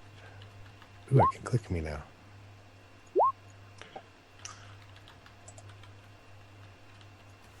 I'm glad I missed all the briefing for the puzzle because Hope will not be involved in the puzzle, nor should he. Though I really like puzzles as me. I figured you would, Andrew. Mm-hmm. So, All right. here's the rules for the puzzles. It's going to take you guys, basically, you can make 2 moves in a turn. 1 to 2 people can be working the puzzle at a time. And yeah, things might start popping up here as you guys get a pretty good inclination of. So let's go ahead and bounce into this. We're going to throw this guy into initiative. So who's working the puzzles, guys? Not Volt. I feel like I do the least damage, so I can work a puzzle. Okay. Okay, that brings us around to to Nordahl. Oh, Good sweet. timing. Yeah. So I can make 2 moves with this? 2 moves every 6 seconds because they take a long time to slide up and over. Understood. So I'll move 1 here, and I'll move 1 here. Okay, that brings us over to Yabo. There's no enemies yet? You see this golem shifting into life. Absolutely, yes, 100%. Okay. Right here. You got a big enemy right in front of you. Gotcha. Then in that case, I am going to move to behind one of these boxes and then use bonus action hide. Okay. And I don't know. Like if it hasn't, I don't want to draw its fire yet. So I'm just going to be hidden. I'm going to let one of the big boys take the hits. Okay, so you're not firing anything? Not yet. Volk, you're up. Speaking of big boys taking the hits, will this protect me? I will keep this thing busy. You do whatever brain work is needed over there. Bonus action, Shield of Faith. Step up and recklessly swing, because that's what he does. Nah, he won't reckless this round. Not going to reckless this round, okay? Just a regular. Give it to me. You got a 17? You got to beat a 17, bud. Mm-hmm. Boonk. Boonk. Nice. Pretty good. So 34 damage. Yeah, absolutely. You come. Hello. So yeah, absolutely. You come up into this thing and just start smashing into it, trying to get in between you and where Nordahl is working behind you. Maxi. Maxi pulls out one of his gourds, pops the cork, and glugs from it, and lets it swing back down to his side as he stumbles around, weaving in and out of these coffins to accidentally end up behind this thing. And he is going to challenge it. You will face me now. No, turn around. You are being rude, statue. Please turn around. And he is going to attack this thing. And because I have Assassinate, anything that goes after me, or anything that hasn't attacked before me, is an auto-crit if I hit. So I'm going to attempt to do no damage. One of those is going to be a crit. Get fucked. So Here's the deal. The first one can be your crit. The second one is going to miss. And the third one is actually a hit anyways. It's a 17 to hit, right? It's a 17. Yeah, so only one of those hits. You'll have advantage against it because I'm fighting it. Oh, okay, cool. In that case, they're all hits. And that makes them all crits. Nice. Sweet. So, and then what is this? Let me roll some more d6s. Roll /R 3d6. 3d6.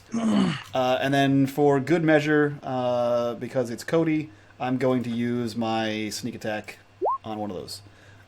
So it's a total of 17. Oh, Christ, that's a lot of numbers. It's a bunch. 17, 23, 29, 36. 36 damage. 36 So, magic. Let me mess all that up and say I wasn't raging, so you don't get any advantage. Oh, look at that. So you got the one hit. I'm on your side, chat. Okay. So 8 plus 7. It's 8 plus 3 plus 9. So 11 plus 9, so 20. 20 damage. Nice. All right. So, yeah, absolutely. You slink over to the back. It's going to turn, and it is going to wreck you, buddy. All right. Challenge accepted. But as it turns over to you, you guys see as one of the caskets blows open. And that brings us to 1 second. You see come on. Wrong layer. All right, here we go. So you see a casket blow open here. And you see another casket blow open here. And let's go ahead and give these guys a little... Let's give these guys an initiative. Put them here, and I'm going to put them right there. Okay. So, now the golem is going to turn over to you, and he is going to slam into you twice. I have a 30 and a 16. I'm guessing those hit. Yeah, they hit. So the first one does 33 damage, and then the second one is going to do another 21. So if you could take 54 bludgeoning damage, please, Maxie. Thank you. This golem just turns over and just doosh, slams into you twice. And that brings us to the mummies, who are going to move up here and here. And the mummy is going to... Cody. Psst. Cody. Psst. What? Look at this. I see it, buddy. All right, so I see a... Andrew, if Volk could please give me a wisdom save. You only need to beat an 11. Okay. I have to close the thing I was working on. And then it's going to attack you for a 25, which I'm guessing hits. It does. Wisdom. Ook. You totally passed that. Okay, so give me a constitution. You got to be a 12. I have to get higher than a 2. Okay. Okay, yeah, you're there.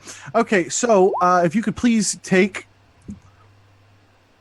22, 30, 35 points of bludgeoning damage. Okay. It's meaty. I take all that.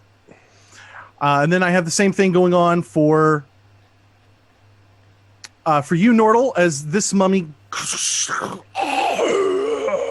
comes out. And if you could please give me a wisdom save. You got +2. Because you're with me. +2 because I'm with you. Mm-hmm. So that's a 12. Okay. So I guess you can't fail that one. And then a rotting fist is a 12 or 24 hits you. Yes. Okay. So can you give me a con save, DC 12? You're totally there, buddy. 16 bludgeoning damage as this thing comes up with this big rotting fist and just slams it into your back. You just didn't even hear it coming. And that brings us over to you, Nordahl. And Mike, you probably want to scroll down whenever he works the puzzle. Oh, that's right. Someone needs to work the puzzle. So I should have asked this before. Which pin am I trying to get it onto? You're trying to get it over here to this third one. Okay, so I need to back up here and here to do that. So that's my moves. That's your 2 moves? Okay. Yep. That brings us to Yabo. Right. So I'm going to use Sharpshooter and one of my auto crits on this mummy on Nordahl. But before that, I'm going to bonus action Hunter's Mark. So this guy's got a 10d6 plus 16 damage. Yeah. This guy in front of you is going to take how much? I've got 3d6 for my sneak attack, plus an extra d6 for my Hunter's Mark, plus the base d6 for short bow, auto crit, and that's 10d6, and I'm also using Sharpshooter for the 16 to hit after. Okay, so give me your 10d6 first. Yeah. All right. Let's see. I don't have any of these macros. That's all magical. Okay, we're doing fine on timing. By the way, Jordan, this should take exactly 15 moves if you do it correctly. Well, I started off wrong, I think, so. The 10d6 is 38 magical piercing damage. Okay, and then how much is the last bit? It's 16 on top of that, so that's whatever. 38 plus 16. 54? 54, yeah. You rock this guy. All right. Nice. Thank you. Hashtag where's Pruitt? All right, so that brings us... And I'll use my second attack on this one on Volk. Okay. Regular hit. I'm not gonna use a crit on this one. Let's see. We go. That's a 29 to hit. It's good. And it's gonna be. Let's see. Oh, oops, my bad. It's gonna be 10 damage. Yeah, so absolutely. So you see these two. You look over to one side. This one is coming up over to Volk. One comes right up on Nordahl, slams in the back of his head. He kind of gets ready to turn as he's done putting one of the things down. You fire off an arrow. It just blasts a giant hole through him. You fire another one off over at the one at Volk, and it seems to take a little bit of damage and hits back. Maxie, you're up. Oh, Still, I think maybe a little bit. He's hurting, but he's fine. It's fine. Everything's fine. Everything's fine. We'll be fine. Fine. He's gonna attack the Stone Golem because the Stone Golem killed all the shadows last time. So let's see if that does the same thing this time. So yeah, he's going to swing out with his cat claws, and I am going to cat claw, son of a bitch, cat claw, and then I'm going to spend a key point and flurry of blows. Cat claws. So that one will hit. That one will hit. And then I will do some sneak attack damage because I have friends in low places. So a total of 16 plus 7, 23? 23 damage? Yep. Got it. Yeah, absolutely. You're just swiping at this thing furiously. A couple of times, you know, it's just hard when you're trying to attack so fast to make sure you really dig in deeply. But yeah, absolutely. You're tearing away chunks of this thing as it is just slammed into you twice, and you're just up in its grill. Yeah. That brings us over to the Stone Golem, who's going to continue to try to pound you. Great. Actually, you know what? What he's going to do is he is going to... he's going to cast slow. So it's going to target both Maxie and Volk. And I need each of you to make a wisdom saving throw. Okay. Wisdom. You're not close enough to get my +2. Fuck me running. Ooh. Okay. And I'll make this save even though you skip my turn. How did I skip your turn?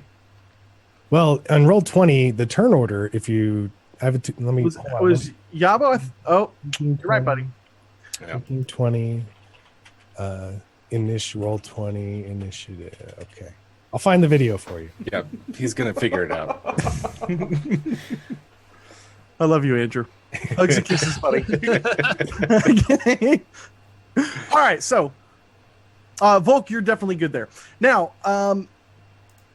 because I skipped Volk, apparently. Yeah, Volk, give me your turn, bud. He's gonna just hit the big thing. We'll maybe go more quickly. So 25 and 24 for 34 damage. 7, 40. Yep. Yeah. Minus 34 damage. Okay, so the Golem has gone. Volk has gone. The Mummy is going to go. And as the Mummy gets ready to go, you guys see two more of these things and slide across. Let me just grab something real quick. This is going to go on the token layer. And this is going to go on the token layer. Can you guys see those? I don't know if I set dynamic lighting on this. Okay, good. Because I didn't need to set dynamic lighting on this. So yeah, you see this and you see this, and they're all going to go on the Mummy's turn, so you guys don't have to worry about that. Oh, good. These two pop open. And yeah, these things are going to charge. I got one here. I got one here. And the Mummy is going to... I'm going to give it a crit. So I don't know how many crits I have left. Mike, you're keeping track of that. I'm going to go ahead and give this at least one crit to... against Volk here. So that's going to be...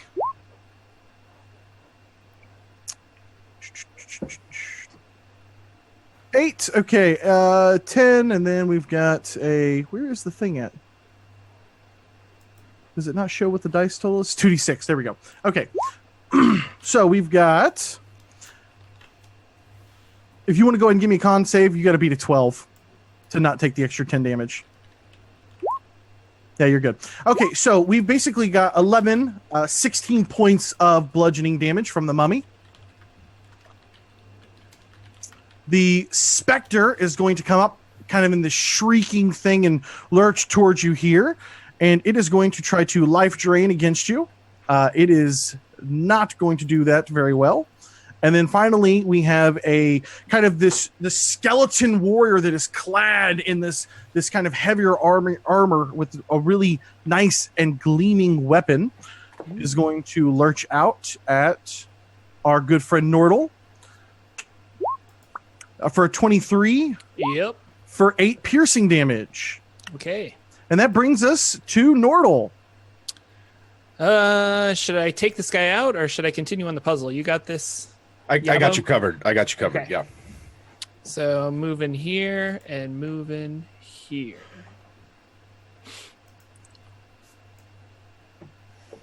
And that is my turn, I guess. Okay. So that brings us over to Yabo. Right. So I'm going to use my bonus action to move the Hunter's Mark to the thing fighting Nordahl, and I'm going to just plug away at it with my Okay. bow. Oof, that's very bad. 13 hit, that's a fail. And let's see. Second one is a 23 to hit. A 23 to hit, and this was against the thing on Nordahl, correct? Correct. Okay. Yes. Yeah, you're way good there. I got 37 life, bud. Can you get All there? right. We'll see. That's going to be 20 plus another D6. Let's see. That's going to be 25 damage. Okay. Yeah, absolutely. So you fire off your bow. Nordahl's still trying to kind of shake it off and then continue on with the puzzle as quickly as possible, realizing that there is a matter of urgency. And I'm going to move just a little bit closer so you get better. I'm just going to move with my movement. Okay. Volk, not to skip you this turn, you find yourself very quickly surrounded. All right. He's going to drop his concentration on his Shield of Faith, and his muscles bilge and ripple as he'll enter a rage. And if you're auto-critting him anyway, let's recklessly go after the big guy. Yeah. Well, I've got to spend them so that we can get people to buy more for the charity. So 28 to hit and 17 to hit. Yeah, both good. Absolutely. 38 damage. 38 damage, and you're just continuing to wail on this thing, trying to bring it down quickly. And it is, you can start to see a big crack in its arm. It's taken some serious damage from you. Maxie, you're up. It is, Andrew. It is Hunger Games, so you can feel free to reach out to your community and beg them for crits. So Maxie, hearing that there's other things going on and seeing a shiny bright ghost, is distracted and begins to use disengage as his bonus action and drunkenly stumble around these things over towards whatever this creature is. And he hops up on top of this thing. And you can see that behind his wall, behind him was all the scratches he missed because he was hitting both stone objects around him as he comes over here to attempt to attack this thing. That should hit, right? Yeah, absolutely. And you only got to deal 12, bud. And then I will sneak attack that thing because it didn't see my drunken stumbles coming. There we go. Yeah, so that thing is you're dead. Good. And then he continues his drunken stumbling, and he just rubs the shell as he walks by, and then drunkenly continues to over here. Oh, I have appeared on the other side of the. Now you're slow, so don't forget you only get the one attack. Yeah. Okay. Yep. He just gets all the way over there because I have 60 fucking plus movement speed. Because I'm fast, even though I'm slow. Yeah. All right, so we've got a Stone Golem here, who I'm going to give. How many crits do I have? You have 3 left. I'm not gonna do that. He's got advantage against Volk anyway. So let's go ahead and pound Volk a little bit more since he didn't attack him last turn. I have a 24 and a 23 for 22 bludgeoning and for 24 bludgeoning. Okay. Barbarians are fucking ridiculous in 5e. You've got me over half health down. It's not that bad. Everything does psychic damage, Andrew. All right, so we've got 2 more of these things pop up here, and I really hope that I don't mess up all of the which ones I've which one of the caskets. Let's see if I can remember it while Nordahl's over there working the puzzle.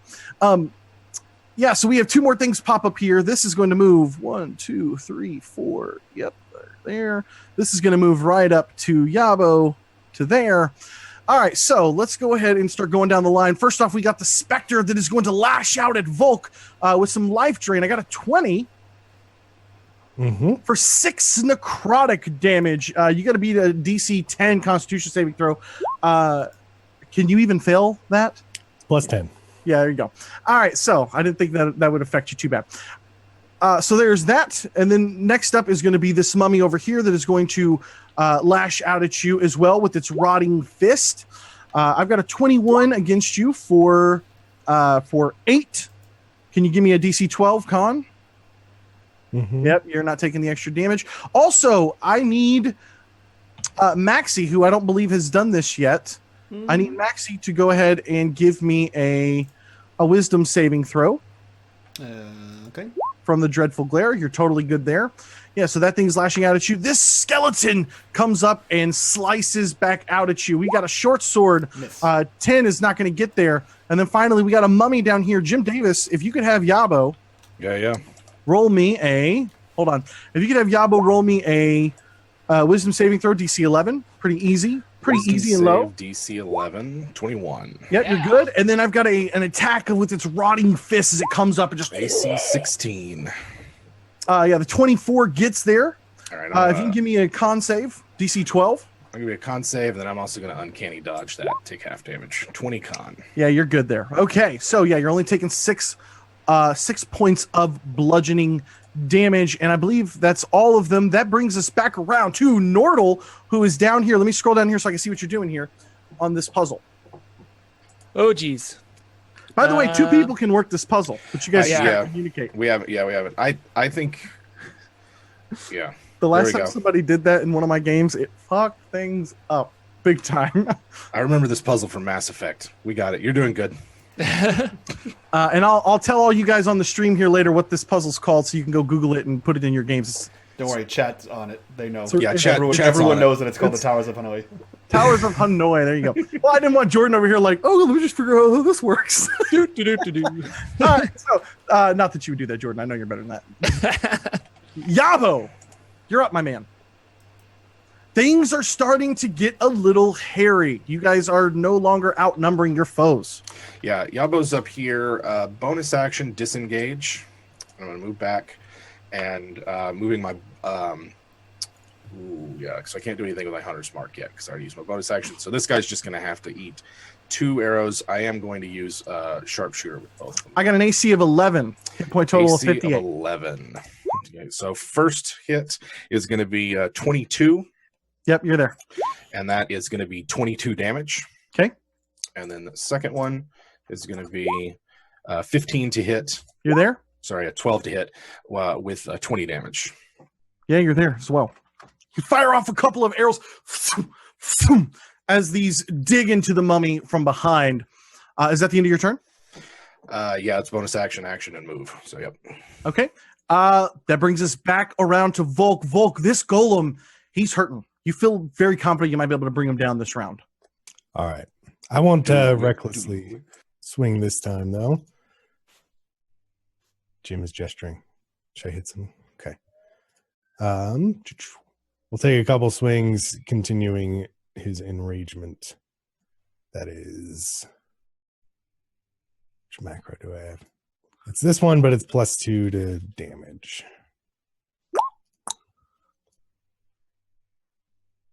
So a huge whiff, followed up by 23 damage. 23 plus 14, 37. Describe your killing blow on the golem, Volk. He's a golem slayer, apparently. He's going to swing and nearly take off Maxie's head. His eyes enraged. Wrong one. And then turn around and bring it massively through its chest plate and knock it back into the wall where it bursts to pieces. Unlike the last time, you do not see any sort of emanating light. There is no magical wave of energy. This golem just falls and breaks apart. Otherwise, nothing spectacular. Would you like to move? No. Okay. Maxie. So first of all, we just had 2 massive donations from Dr. Marcus and Plug Pay Play Thomas donated both combined $150. We crushed our goal in the first 3 hours of the stream. We are over $250. We're at 300 right now for charity.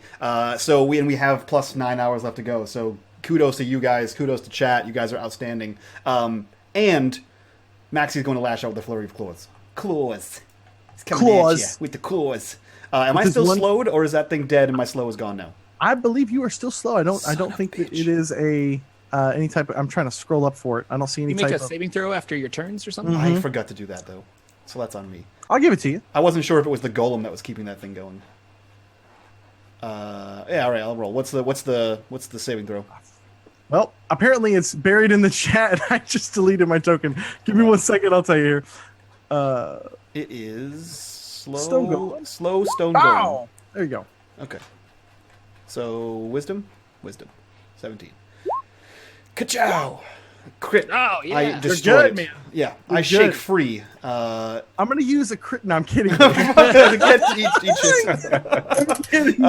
So he kind of like slowly wobbles around, and he's going to lash out first at the mummy. That's what that is, right? Yes, it's a mummy. He's gonna. All the undead begin to look the same after a while, and I'm gonna crit again. Wow, look at that. Yeah. And then I'm gonna miss. Actually, I have miss. No, dude, I have advantage because of what's his face. It's got an 11, buddy. It's got an 11. Oh, buddy. okay, then cool. And that one too. So let's do some crit. Yeah, throw some damage. Do some of that. Let's do some of that. So that's 15, 20, 30. And for good measure, if it's not dead yet, we'll go ahead and sneak attack for 44 damage. Oh, so close. Hello. What just happened? I just showed my desk accidentally. I mean, if it's so close, I'll say the sneak attack was on the crit, and then that doubles too. How about that? So plus 10. So look 50, at this 64. fucking guy. Look at this fucking There you go. Wheeling and dealing. All right, fine. There you because, go. Does that because kill it I'm- yet? Yeah. All right, so it drops. It's for the kids, Cody. Yeah, it's for the kids. He's just demonstrating the narrative control techniques that are inherent in the. And apparently that was the one guy keeping my initiative going. So let me just add this back to the turn tracker. I believe he was glad. right after you, if I'm not mistaken. Yeah. 17. All right, so that brings us over to their turn here. We have another one of these things burst open, and another one of these things burst open. That brings us over here to the Spectre. The first Spectre is going to come up on Volk here, and I'm going to go ahead and I'm looking here. I've got 3 critical hits still. I'm going to go ahead and use one of my critical hits donated by this amazing chat here. Thank you guys for donating to charity and giving me some fun toys to play with. So this is going to be against Volk because he is kind of drawing the ire of these undead as being the one thing that stands out here in this just awfully evil dank room. That's right, I said dank. And that brings us to so it's going to do 8, and it is going to do an extra. I guess that's it. Yeah, the extra 10 is on something else. So it's going to do a total of 21 necrotic damage against you, Volk. All right. That exceeds his threshold, so he'll drop. Oh, shit. Dun, dun, dun, dun. Wow. Jesus. I hope you guys have a way of getting Volk up because things are about to get really nasty if you don't. Taking down Volk the Woke. The skeleton here, the skeletal warrior, he's going to lash out at you, Maxie. I have that'll hit. a 24 for 11 piercing damage. The mummy is going to come up, and I believe everybody has already made their mummy saves, correct? So they cannot be affected again. Correct. Okay, that's what I believe. And yeah, just a simple rotting fist, and 8's probably not going to get there. 16 AC. Another specter is going to come up here and lash out at you, Maxie. I got a 13. That misses. Okay, and then finally, I've got one more skeleton that is going to come up and swing its short sword and trying to drive it into you. The 20 gets there. Does. But it just grazes along your side as you're so quickly and hard for this thing to focus on. That brings us back around to Nordahl. Volk has just gone down. Yes, he has. So I'm gonna abandon my table I'll because take I think over. it's imperative for our friend to get up. I'll take over. Probably a wise decision. I will lay some hands on him once I bring up my character sheet. And let's cure wounds. And we'll cast it as a level 4, level 5. You got a lot of hit points, don't you? Thank you, chat, for all the fun toys that you let me bring Vulcan down with. Chat, there's a heal in there if you guys want to. There's you. Just in case you want to heal everybody. That's cool too, chat. You don't have to. And I don't know if I did these right, Cody, but it should be cure wounds. Just what's the total Yeah, die button? You did. You're good. It's okay. So 27. 27 hit points. Yep. So, Volk, a big breath of air comes rushing back to your lungs as you snap back to consciousness. You look up and see Nordahl, but floating over you are these two spectral figures. That brings us to Yabo. All right. So I'm going to bonus action disengage, unless I can use the table from where I'm at. Like I'm kind of at the corner. You can move over one, and you can work the table. I'm not. If I move over one, I'm not even leaving his threatened zone. And so, let's see here. What do we got? We can move this one here and this one here, and start building our tower. I keep missing those. I gotta look down, scroll down, and see it. I think we got a couple moves left, but we're on the right track. Let's see how are they doing, chat. All right. Is that the end of your turn? 2 moves? That is. Unless I can do anything else. No, that's it. So that is going to bring us over to Volk. Not done yet. And he'll stand up and swing at the specter in front of him. Use Yeah, absolutely. outrage. So 12 to hit, 12 gets there. 16 damage. And if it's still up, another 22. You get up furiously and just cut through this specter. It gives kind of this shriek as it disappears. Was that the one you wanted? Did I get the right one, or did you want the other one? Yeah. I only see one.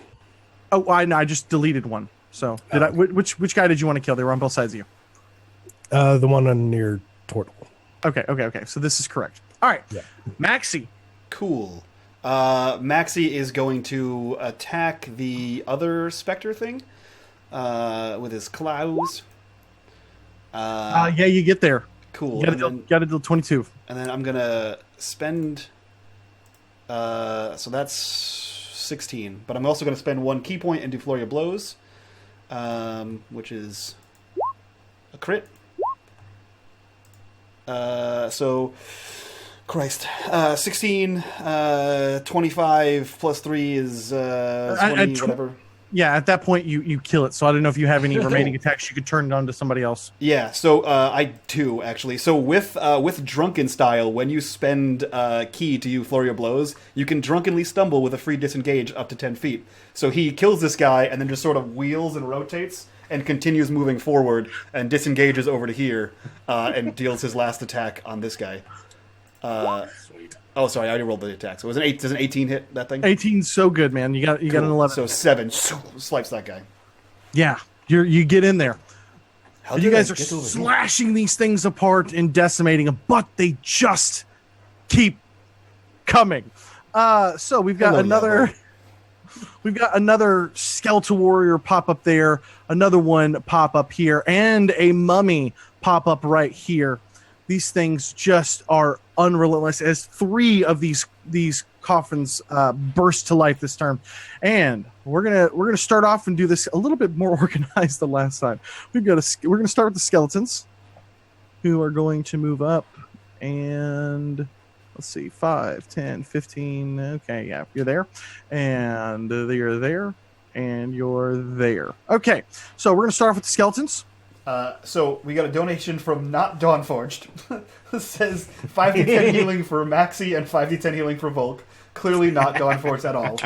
And then another donation from Mercer that says heal to all the good guys and a heal on the most damaged monster. So everyone can roll a D10 for healing, and Maxi and Dawnforge, we can roll 6 D10 for healing. So I get to heal my You get to monster, heal though, right? Your most damaged monster, yeah. Okay, so it's how much? 1d10. 1d10. Boom. Look at that. All right. I will take that.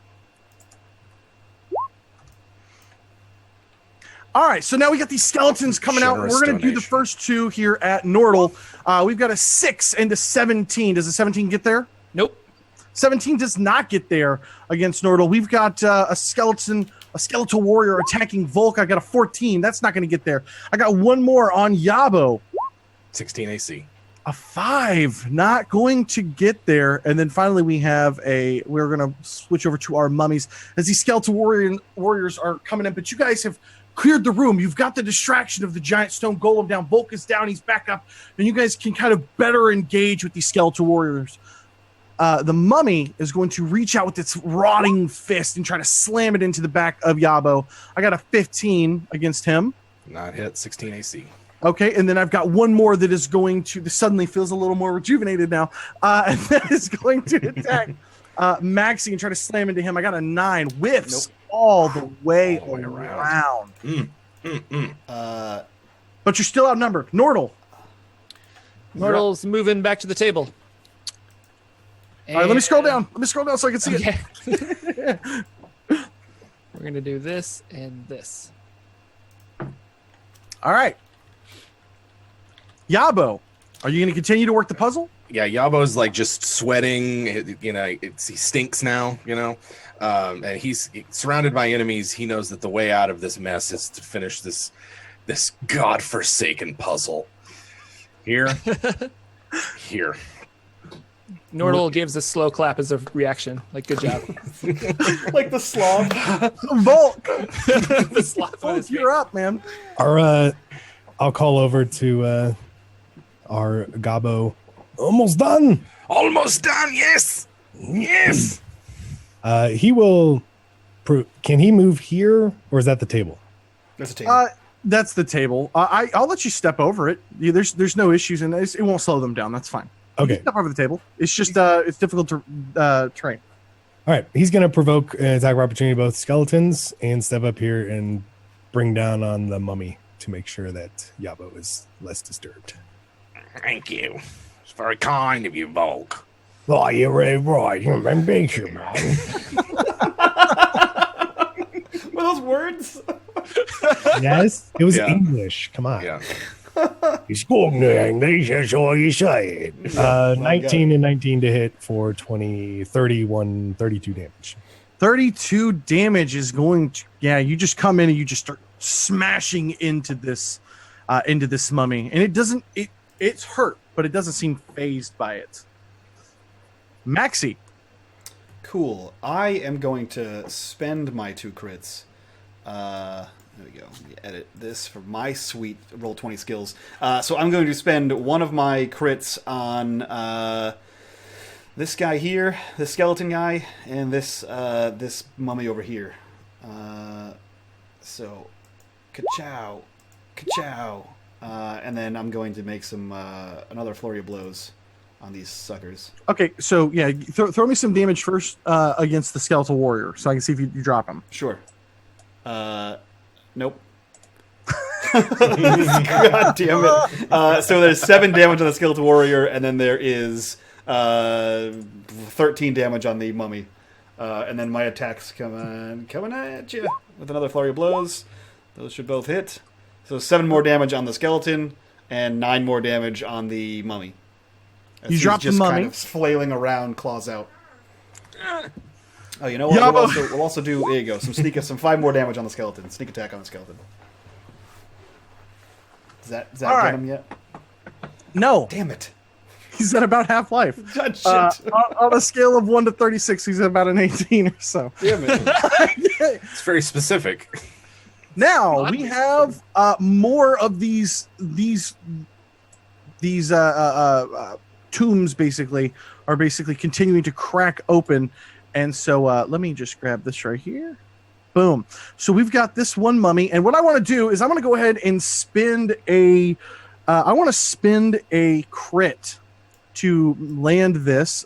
I'm looking. I've got 3 to hit and 1 fail. So I'm going to go ahead and spend a crit on this attack against Nordahl with the Rotting Fist, which would have got there anyways, but that's all right. So we've got, let's double up that damage. So we've got 16 bludgeoning damage. And go ahead and give me a, what's your plus to your con save? 3. So it's only +3? Yeah. Plus Volk's 2? Mm-hmm.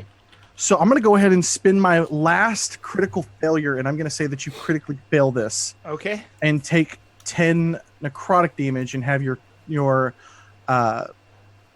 hit point maximum decreased by 10. Okay. Cool. Dr. Marcus wants to use his magnanimous donation, +1 items for all the players, and an NPC to help if things get desperate. Like a life cleric? Like a life. I got the next mummy's going to come in on Yabo. That's not going to get there. Okay. Now let's handle the Spectre. He's going to slide over here to Maxi. And then this thing is going to roll some life drain. A 7's not going to get there. Nope. And then the Skeletal Warriors, Nordahl, you realize that yes, Volk is Volk is right next to you, but you've quickly been surrounded here, and you can feel a whirlwind of blades as you kind of turn back after setting your plate, waiting on Yabo to finish. As these Skeletal Warriors descend upon you, I got a 17. Nope. I got a 20. 18's my AC, so 20 hits. So the 20 is the only one that's going to get there. You dodge one, you dodge another, and then a third one comes and gets you right on your lower part of your gut there, but not very deep. So for 7 piercing damage. Okay. And that is going to be the end of their turn. Nordahl. I'm going to ignore these guys and finish this puzzle. Well, not finish it, but get close. We're 1 away. 1 away. I got it. Yabo. Just got to reach past. Yabo reaches between Volk's legs to take the final ring. Excuse me. Does he make eye contact? He does. He and Volk share an understanding. Take the final ring, place it on the tower, and then draw his short sword because he's surrounded.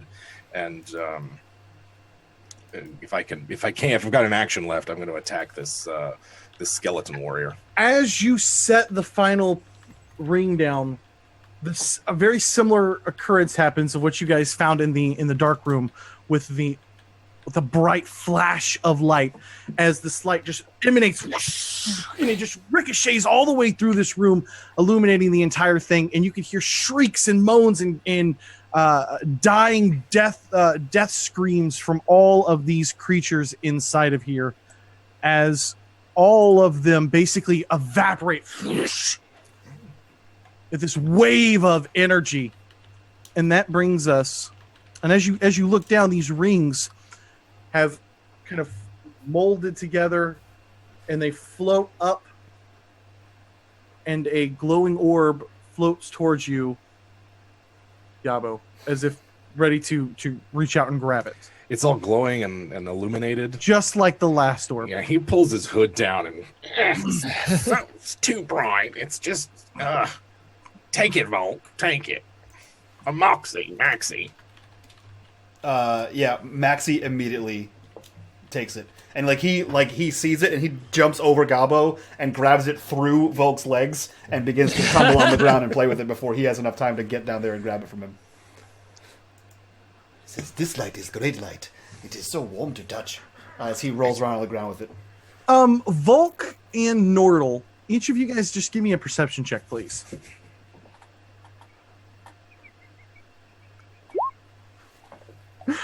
What is Volk? What is Volk and Nordahl, if you guys could each give me a perception check. Nordahl, okay, you're good. You're good. I just needed at least one of you guys. But since you guys were both kind of facing that way, the other two were kind of facing in. You guys see, after the light is kind of fading down and the orb is forming to head over towards Yabo, you guys see a little, almost like a glowing crack emanating from this section of the wall right here. Is that? Oh yeah, we teleported in here, so we have no idea. Okay, yeah, cool. Nope, Maxie's completely distracted. He has a shiny ball. He's on his back. His feet are going, playing with it. You hear as he's doing. I pointed out. I say, "There's what's my voice? Shit. The nasally There's tunnel. There's something on the wall over there." Oh, Jordan, you're actually the only one among us that's an actor. Yeah, it's terrible. But we've all been there. Shit, what did I pick for this voice? What did I do again? How is that Romanian? That Was this the British one? Yeah. So you see a little crack in the. Of course, this is the main room here, so I don't have all of the little tombs or whatever set up. But basically, right here in the wall, you see like a little shiny crack, and it fades. By the way, it fades as soon as the orb is done glowing. Well, is there still like an outline? Can we see where the crack in the wall was? You can't because you didn't see it because it was basically those two were facing it, but the wall is basically kind of made of these big stone slabs anyway, so it might be a hidden door. Gotcha. Yeah. Yeah, we'll go check it out. He's gonna poke at the wall with his stick. Yeah. Okay, and I've got family coming in at the moment, so if you guys hear some kiddos screaming, that's what's going on. All right, so yeah, absolutely. If you push and prod at this thing, you see that it slides open to another section down here. And as you peer into this room, Yabo, you see a simple and for the first time beautiful and ornate, just gorgeous chest that is in absolute pristine condition. Looks like maybe some treasure in here. As soon as you say the word treasure, you hear tink, and then that orb begins to roll as Maxie now walks up in between your legs to see what the treasure is. It's over here. I'm gonna get that orb. It's a mimic surprise! No, I'll pick up the orb. Okay. All Want to right. see another gorgeous chest? Yeah. God damn it. There you go. So, Bravo, now, sir. Pruitt, that was one hell of a pun. All right, just Bravo, take note. sir. All right, so you guys see this beautiful and ornate and very well shadowed and set with a drop shadow in place, at an angle to give some realism here with this amazing Dungeon Painter Studio map that's been built. You guys see a chest here in the room. Pyromancers.com. Pyromancers.com. wow, not a sponsor. They don't pay me for you to be here. Oh. Before we go on and tinker with traps, chests, and other dangers, anyone perfectly aching or taking need a break, I'm happy to continue. But if you are hurt, smarter, intelligence room after all. Yes. This is true. Yes. All I just have is a tiny scratch right here, but I'll be okay. Perhaps you guys look all cut up and everything. I am very cut, yes. A short rest would be quite Nice. useful. Take a breather, have a snack. Maxie just kind of sits in the doorway to the treasure chest, and he's looking at it while just like licking himself, watching the treasure chest. So Maxie's actually able to restrain himself from just immediately going over there and diving in. Yeah, well, he has alcohol, so he's just drinking and then licking himself and staring at the chest in repetition. I just want to say, chat, I'm getting awfully low on critical failures. Specifically, failures would be nice. I just want to throw that out there. Yeah. Because that's a good, fast way to finish this run out, chat. You got me, chat? It's for a great cause, chat. You need some crit failures here. There's something in All your right, eye, so, Cody. yeah, absolutely. You guys can take a short rest. Nothing is stopping you guys from taking a short rest. There's no wandering monsters that you guys have seen. For the most part, you don't even know where any other doors might be. Mhm. The main hallway that you guys came in only had 2 doors, and this is it. You've explored both sides. Well, I'm gonna I take figured a out where to go rest. next, but Volk hasn't figured it out yet. Uh-oh. 2 All right, big so- orbs, 2 hands. Yeah. I thought you were going to say something different about the 2 big balls that we acquired. This is a That would have children's been cat some low-hanging charity. I'm sorry. I thought I was in charity different company. stream. My mistake. I thought I was in different company. Okay, Charity. sending my critical fail prayers. All right, guys. So what are we doing here? We've got I'm spending some hit die to recover my hit points. I am doing the same. And then I'm going to go in that fucking room and open that shit up. Yeah. So inside, what you find is as you come into the room, you see the same ghost as before. You guys see the man that kind of introduced you or talked to you as though you were his children. Say, "Ah, sons, it is great to see that your eyes have not failed you, because you have used your intellect. I have gifts for you for the final challenge." And then he fades away. Open it, open it. Okay. And he throws this chest open. Inside, you find one glimmering, shiny blade. And so, if you guys want to grab it, run over to the compendium. Jim Davis, that's that little I button Yep. up top, since you're not a... I have played like 3 times on Roll20. I know a thing or two. I have played... Excuse me, sir. 3 times.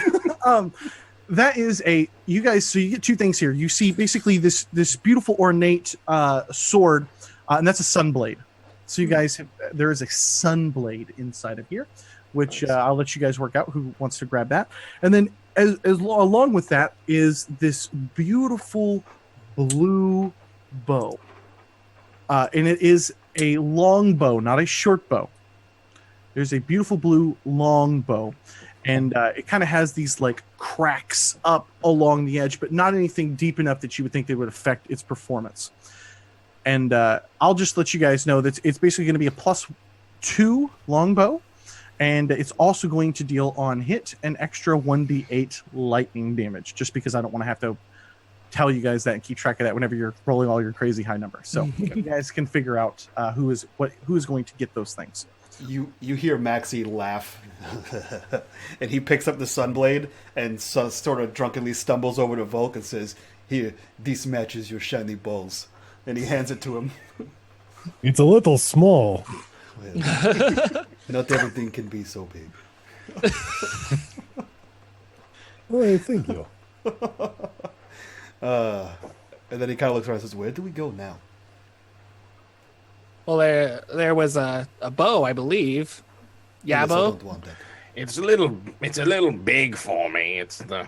I could probably try, but I like things small and nimble. I have no use for ranged things like this.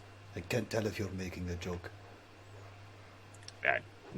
No. Mine keeps getting better anyway, so I'll just keep it. Yeah, Maxie will pick it up if no one else wants it. Okay. Yeah, I'd get disadvantage with a longbow, so I wouldn't. Gotcha. Yeah, so he picks it up and slings it over and says, "Where do we go now?" As he begins to walk out of this room.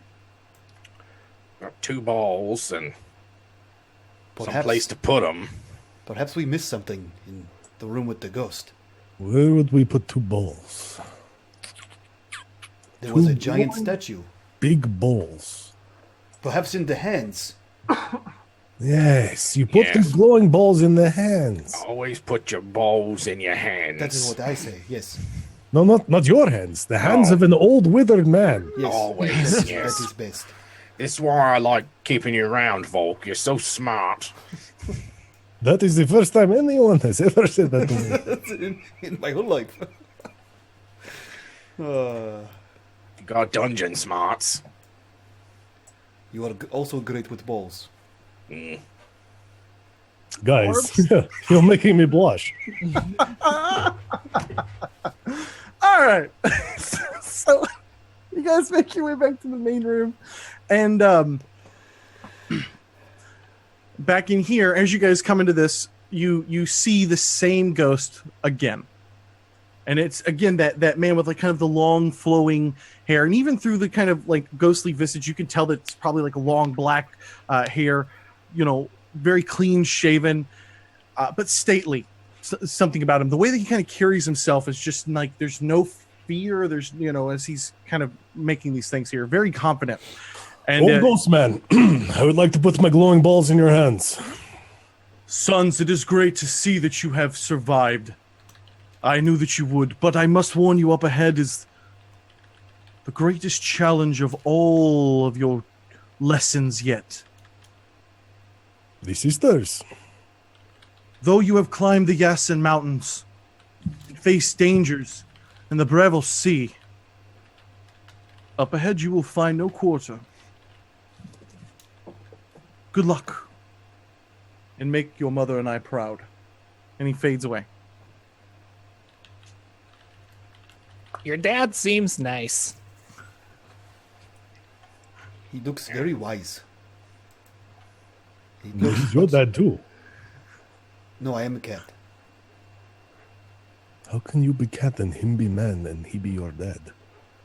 I don't, he's not my dad. He is a goblin and he is a turtle. But not... But you are a man. He's the only one who looks like you. Clearly, the resemblance is uncanny. Like Also tall, like you. Yeah. I don't know why your dad showed up to tell us about this place. Also, he is great with balls, as you have seen. My dad wants my balls. Family resemblance. Fucking Christ. If you think this is right, yes. Yeah. Are we ready to face biggest challenge of all? Human families are weird.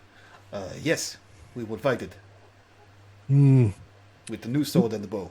Nordahl, this blade is so small. Can you help me make it bigger?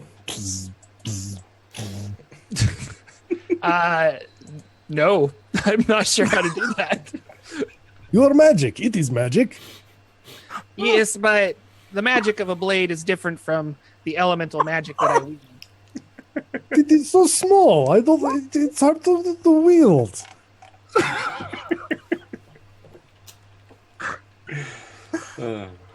Oh, Jordan. You made me laugh, buddy. Like the first rule of improv is always say yes. He's like, I can't do that shit. I was like, what do you want me to do? I wonder if there are gods somewhere twitching around who might make this bigger.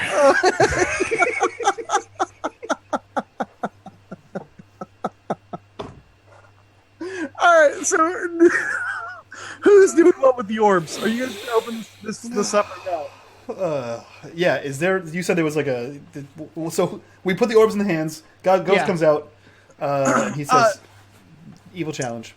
So, as you guys put the orbs into the hands, they kind of like almost magnetically pull into the center.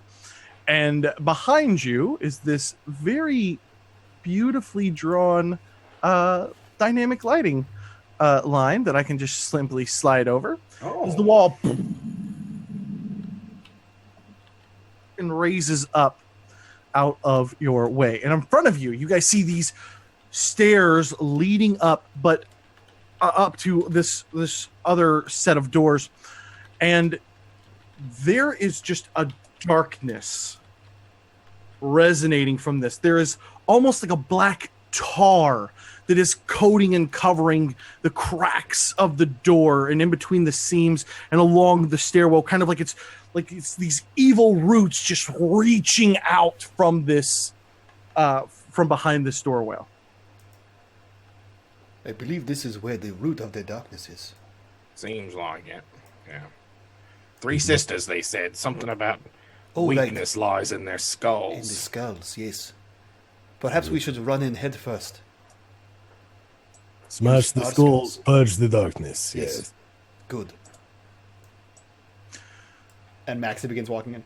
As you don't even have to push the door open. As you approach to the stairwell, you see the doors open up into a large chamber. Let me show you and explain what you guys see here. Please do.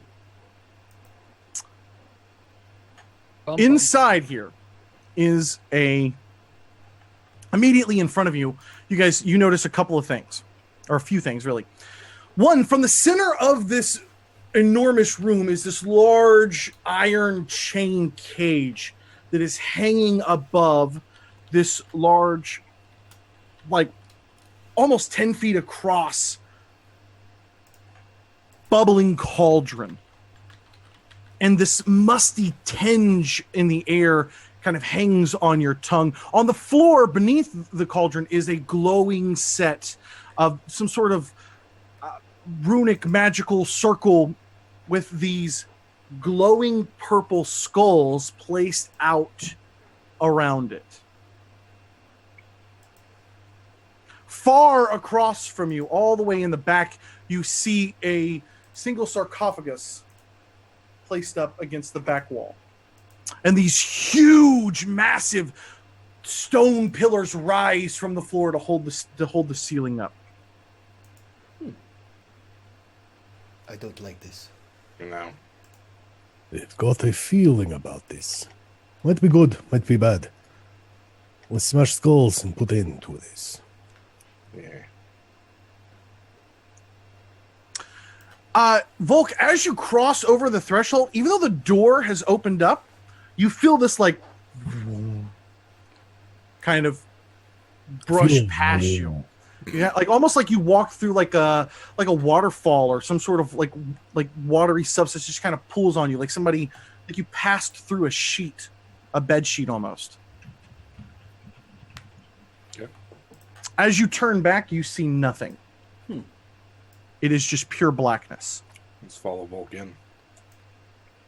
And each of you, in turn, as you guys follow Volk into this room, you experience something very, very similar to that. Let me go ahead and grab the objects here. We've got Yabo.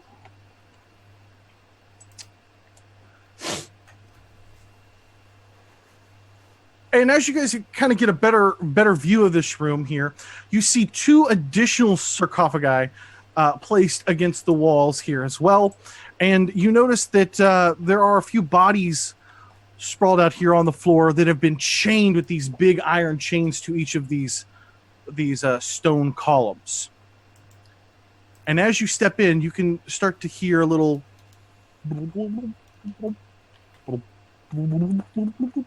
bubbling up from the cauldron up in front of you. Is there anything in this cage? Did I miss that? There's nothing inside the cage currently, but it almost looks as though when you follow the chain around, it almost looks as though they're able to lower the chain into the cauldron and pull it back out. Okay. How big are these skulls? Are they just normal human-sized skulls? They seem rather large to you. They're bigger than just plain human skulls, but they're also kind of glowing a little bit. Mm-hmm. And as you guys are kind of like looking around the room, trying to quickly assess the dangers of what's going on, you start to hear a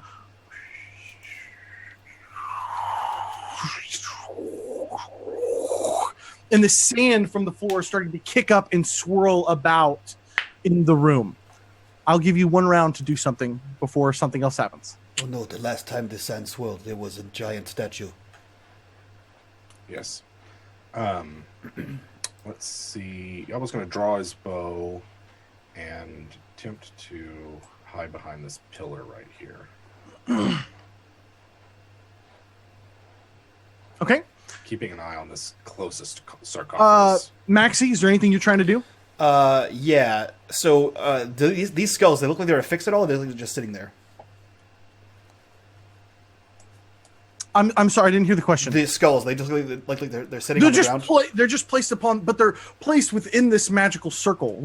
Like the circle's been drawn or etched into the ground, and it's kind of giving off this like glowing red, almost like the blood has seeped down into these cracks and is now like emanating from the center of this cauldron. Okay, so Maxie's going to kind of wait till everyone gets in whatever position they're going to get in, and then he reaches down to the sash at his waist, and he slides his hand across it, and a dagger appears in it. And he's going to throw the dagger at one of the skulls to knock it off of the circle. Yeah, absolutely. Give me an attack roll, please. Sure. You got an AC of 16. Ka-chow. I hit a 16. Boom. Yeah, and what kind of damage are you doing? 8 damage to one of the skulls. Is it magical? It is a magical dagger. Okay. So,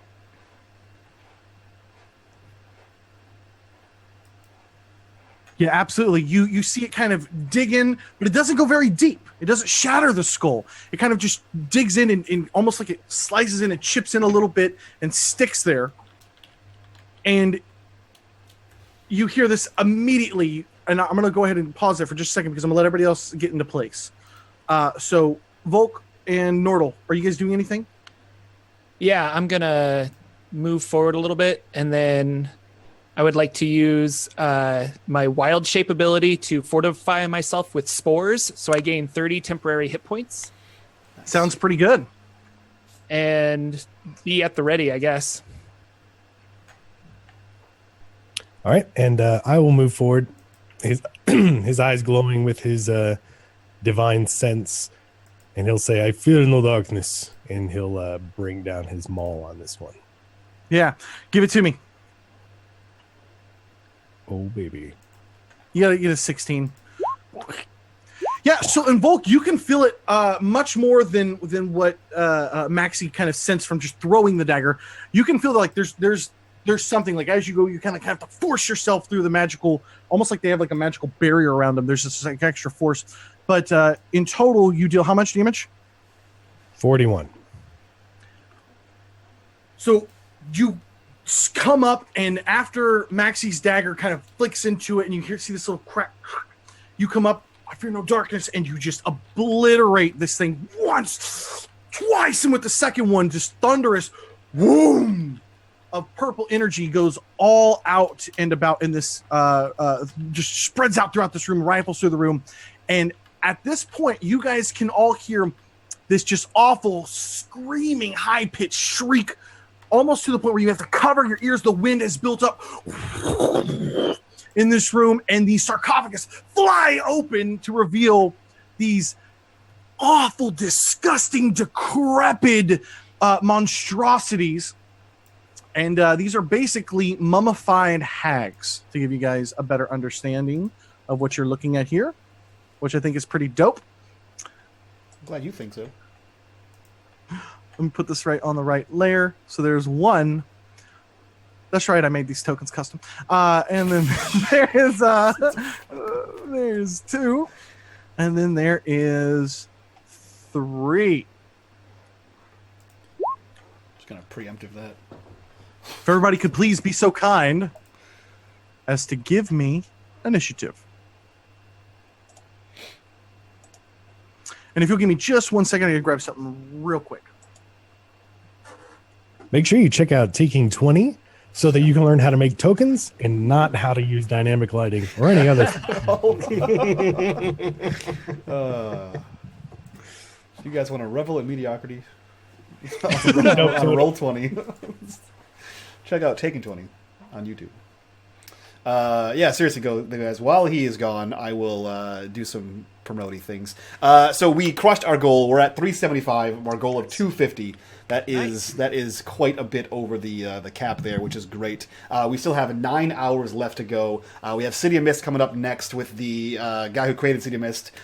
We have some more D&D from a guy who does some published content on the DMs Guild, buddy of ours here. And we also have a game from Magpie Studios, I think is what it's called, Magpie Games. It's powered by the Apocalypse game. They're the guys who make Bluebeard's Wife, I think that's what it's called. It's a game called The Ward, and we're definitely not playing Scrubs. So stick around and check that out. It's going to be awesome. Oh, good, you're back. We weren't talking shit at all. That moment when you make custom monsters and you forgot to include their layer actions on the Roll20 sheet. Okay, so I'm just saying. Okay. And let's go ahead and do this. I want to break free. You know, actually, I don't know how to add a custom turn that you can type a note. Oh, there we go. There it is.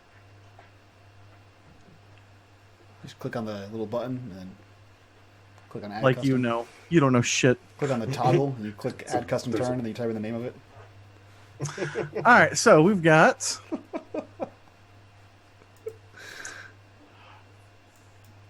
All right, so as these three things just... and they're giving out these high, really, really high-pitched screams, and everything is whirling around you guys. That brings you over, or that brings us up to the layer action, which I'm not going to tell you what that does. Actually, you know what? Let's do this here. This is going to be within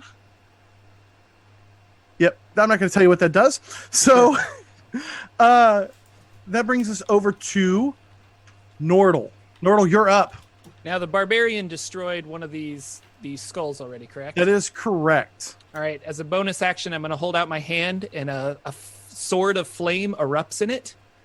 And I'm going to walk over to this one, and I'm going to smash it with my flame sword. Once I bring up my character sheet, because I closed it. Okay. For 11 fire damage, because I rolled pretty low. Yeah, 11 fire damage, no problem. So, yeah, absolutely, exactly that happens. You see these mummified hags come bursting out, and your initial reaction is, okay, Dragon told us that the secret to their power was in the skulls. And Can I hurt the skulls with my spores? Will you allow that as a reaction? You can certainly try. All right. I send out some spores from my back, and I do another 18 damage. It doesn't work. All right. Doesn't seem to do anything. Okay, and that will bring us over to, let me just do this here real quick. This is going to go to the GM layer. All right. Now, Volk, what are you doing? One of the skulls has been smashed apart. He'll turn to the turtle. Skulls before bitches or bitches before skulls? Skulls before bitches.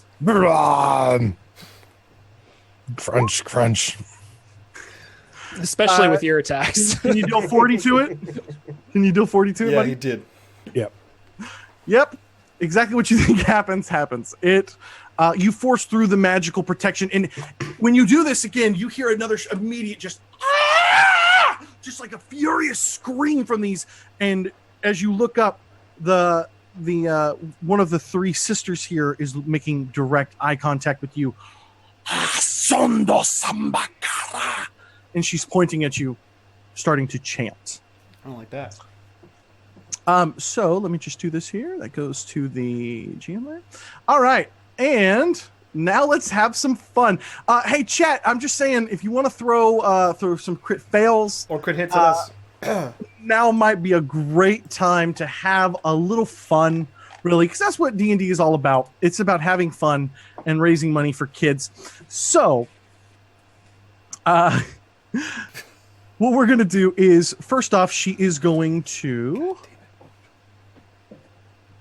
I have to look at my custom coven spell list, guys. Give me just a second here. Sure. Yeah. I could maybe custom monsters. I'm good at Roll20. Pay attention to me. My name is Cody for Taking 20.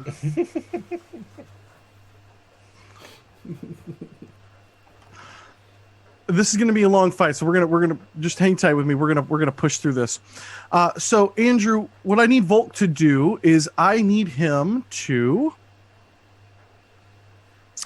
I need you to make a Constitution saving throw, please. Okay. 24. Yeah, absolutely. So you can see that just and she's pointing out, and these black vicious flies just pour from her mouth and from her neck where part of her rotting body is, and just covers all around you. You kind of drive them back, kind of reeling down from them, and drive them back with a little bit of your inner light. And that is going to be her turn. The next one is going to come up, and she is going to move up here and do something very nasty as well. She is going to cast Shadow of the Moil. Uh-oh. The Moil. Shadow of the Moil, which that did not pull up for some reason. Donations for circumcision. Okay, Shadow of Moil. Excuse me, not the Moil. There's not just one Moil, guys. So basically, you see flame-like shadows just starting to reel around her, and she just reaches out and is trying to attack you as well. And it reaches out towards you, and she is going to move 5, 10, 15, 20, 25, 30. She's going to move to right about there as she's trying to cut you off from the next one. And then these things don't actually reach all the way out in your direction. And then the third mummy is going to come by, and she is going to begin casting a custom spell here called Sandstorm, which is basically going to function just like Ice Storm here, guys.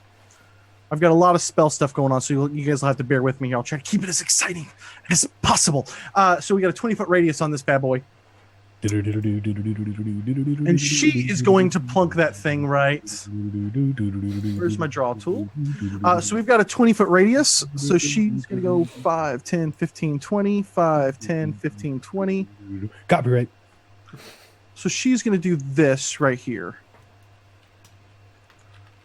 As the vicious sand comes whipping around, just whoosh up. And what I need you guys to do is please...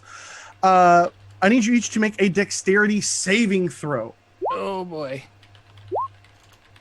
And I need you to beat a DC 14.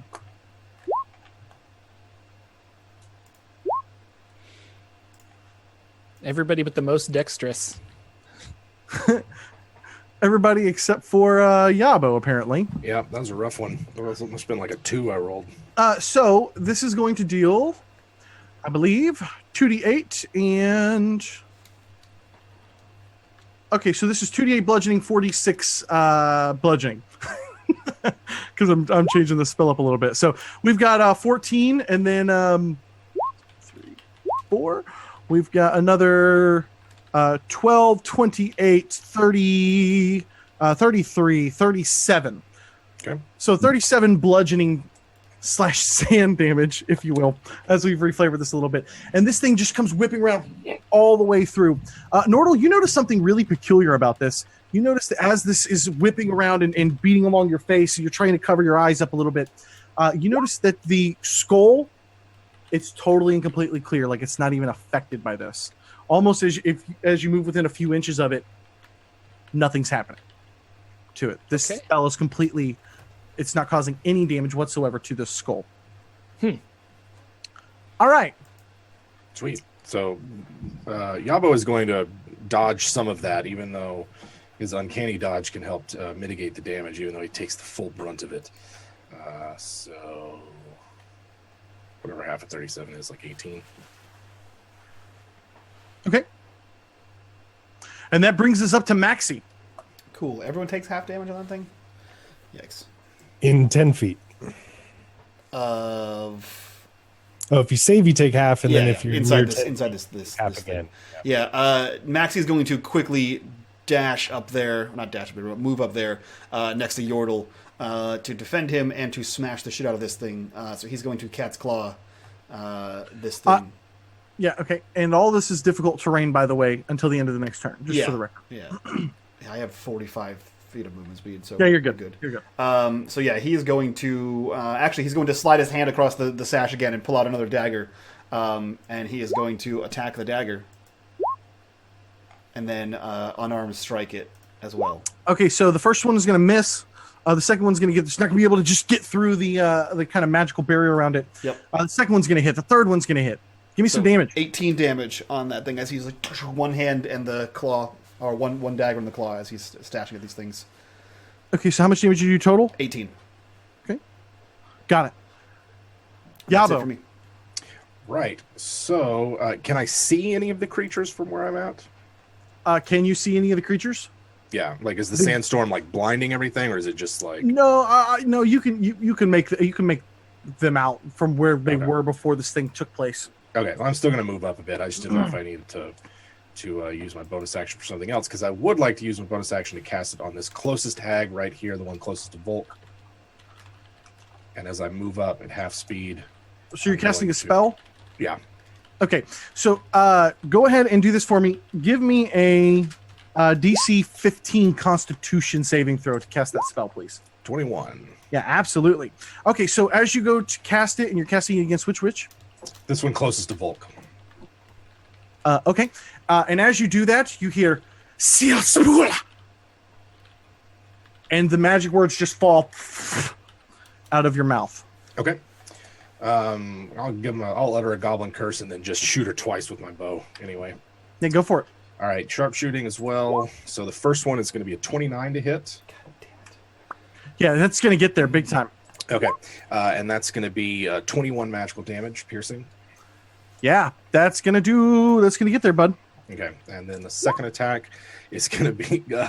actually, sorry, that was 31 because I forgot the sharpshooter. My second attack is a 30 to hit and will be 22 damage. Yeah, this hurts a lot. She reels back.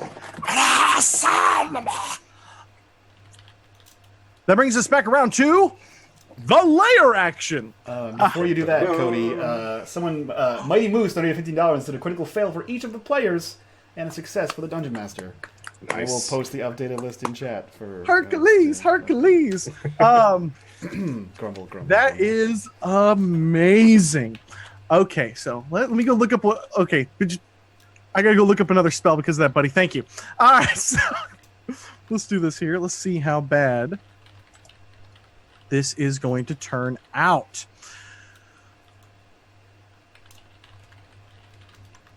All right, so.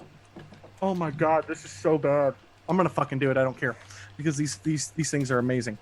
So yeah, the sandstorm is going to fall apart. The layer action is going to be.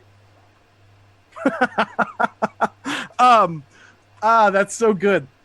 I need Yabo to make a Constitution saving throw, please. All right. How bad is this going to be? I might crit it. Oh yeah, I do get a +2 from being within. We'll see what it goes. Let the dice fall where they may. That's 24. 24. Yeah, you're good. I need Nordahl to make a Constitution saving throw, please.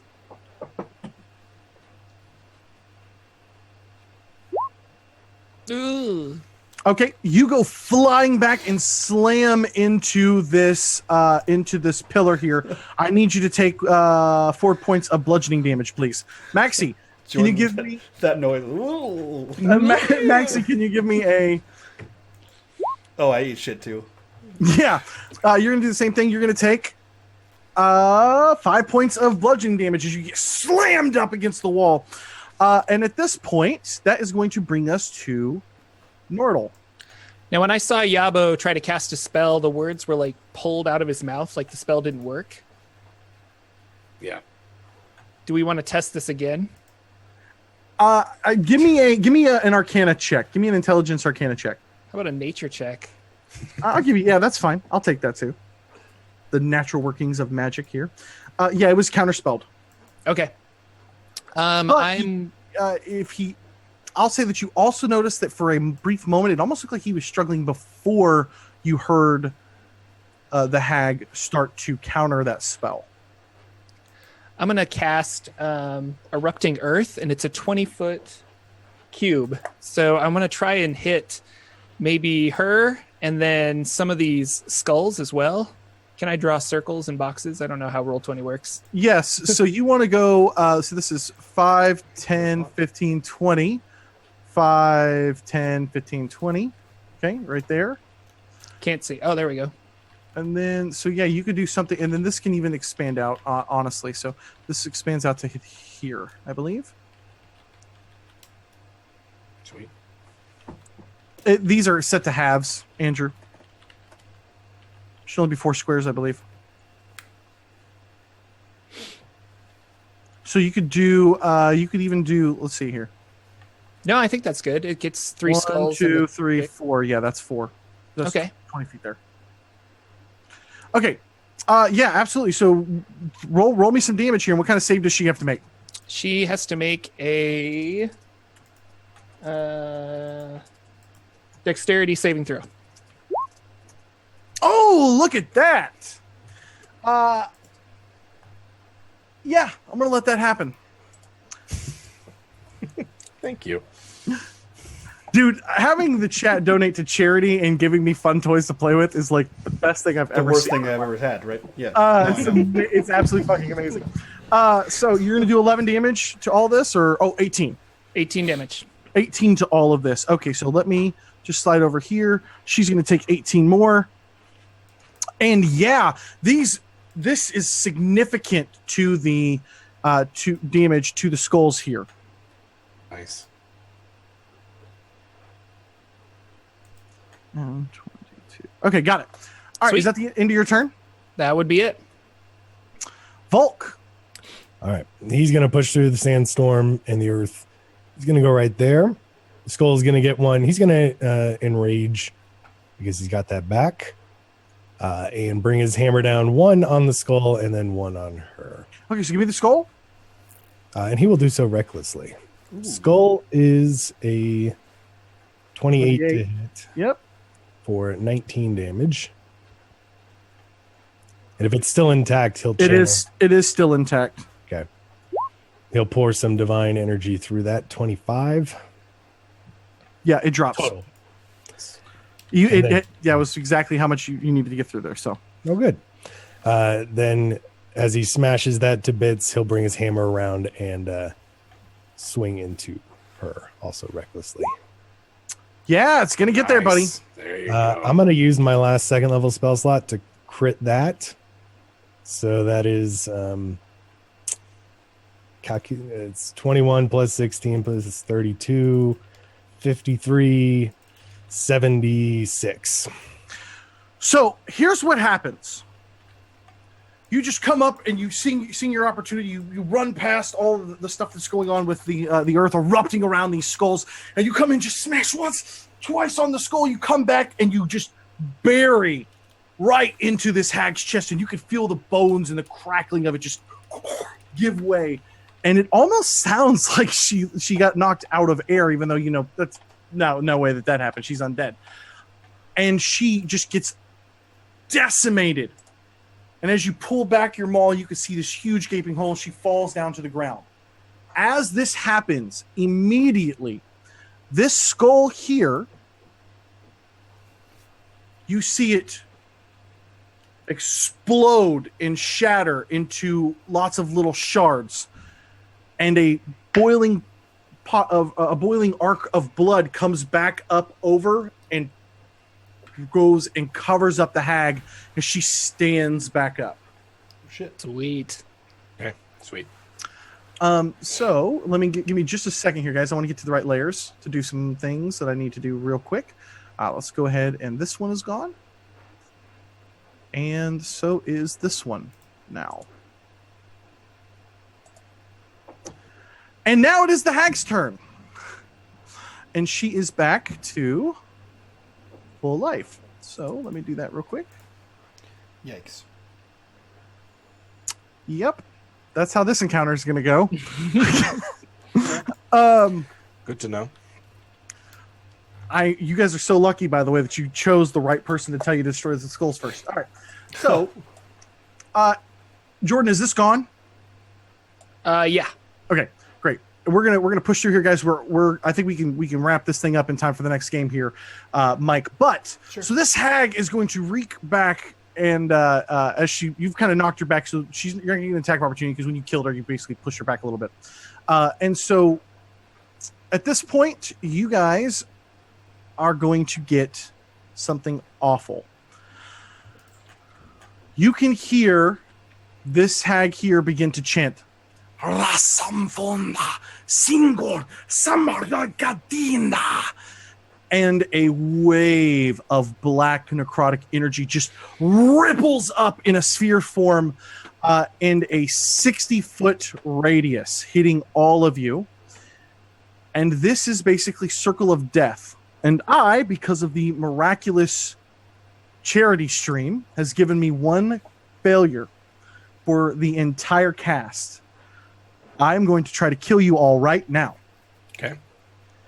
All of you fail. You fail your constitution saves. So this is going to be 8d6 necrotic damage to all of you. Yikes.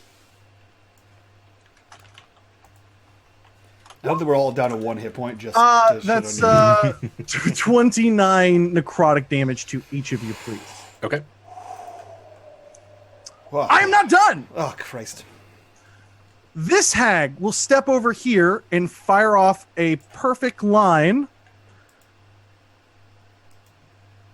as she. Why are you not? I'm holding Alt. There we go. She's going to fire off a perfect line here down the line to hit everybody. Yep. There we go. Of a lightning bolt. Okay. And you can hear this. You see her reach back. And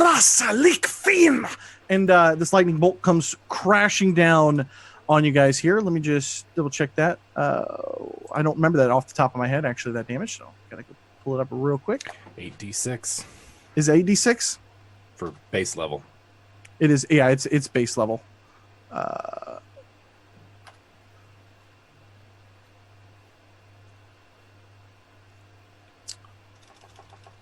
wait, that hits everyone but me. All right, and I believe that is a reflex for half. DC on that would be 14. Excuse me. 6. Dex save for half. Fucking system I'm playing. That's a Dex save for half.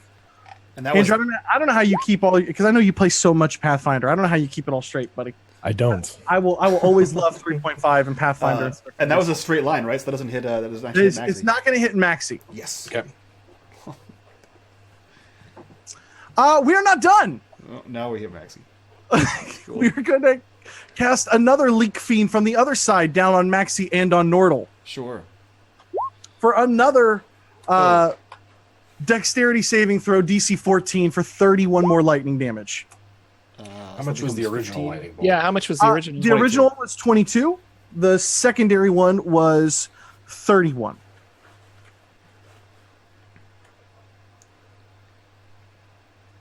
Am I close to killing all you guys yet? Oh, crit fail. You are close. And where does the second lightning bolt go? Who needs to make a save? to Maxi and Yordle. It's to Maxi and Yordle. So can I? So since I've got one of these crits here for me, I've got 3 hits left. Can I max out a spell damage instead? You can crit spells. I got you, buddy. All right. So yeah. Ooh, Nordahl taking 31 points of lightning damage there. He's down to 5. I'm down to 3. Andrew, this is all on you, buddy. It's going to happen. Save the day, It's please. going to happen. All right, let's push forward. So that brings us back around now that they have gone to Maxi. Yeah, he limps forward up to this skull again. He's determined to finish this thing off, and he's going to dagger. Oh, fuck you! That was rough. Oof. No 16s there, buddy. Yeah, Can't break through. Yeah. You're just weak. and then I'm gonna cat's claw. Those will hit though. Yeah, give it to me. 15 damage. You destroy it. Yes. You're down to 2 skulls left. And you see him like walking on like 3 paws as he's trying to limp towards the other, as he's slowly limping towards the other one.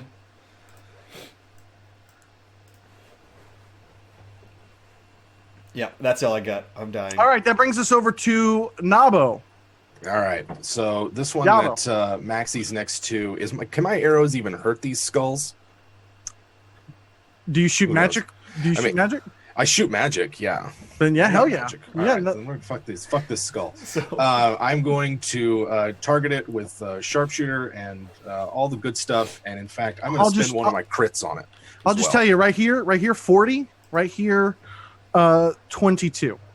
Where's the 22? This one that's 22. Then I'm going to spend a crit on that, just like Because that was in Nordahl's. Erupting Earth. Yes, the erupting earth. All right. So I spent a crit. Let's see. That's also plus 10. So it's going to be 22 damage to that. Well, actually, it's going to be more than that. It's going to be at least 22. Okay, yeah, 22 damage. Got it. Boom. It's Okay. gone. All right. And then I will, and then with my second attack, I'm going to target the one that's next to Maxi. You know Yeah. what? I got 1 crit left. I'm going to spin that one as well. Yeah, crit it out, man. Do All it to right. it. Here we go. And that's going to be at least 24. Go ahead. And I think it's going to be... Can you get to 40? Yes. You have sneak attack. Yeah, I do have sneak attack. So that's going to be... Love how you're sneak attacking just like an object in the room. Right. It's like when you sing your own theme song. It's going to be 35 plus 12.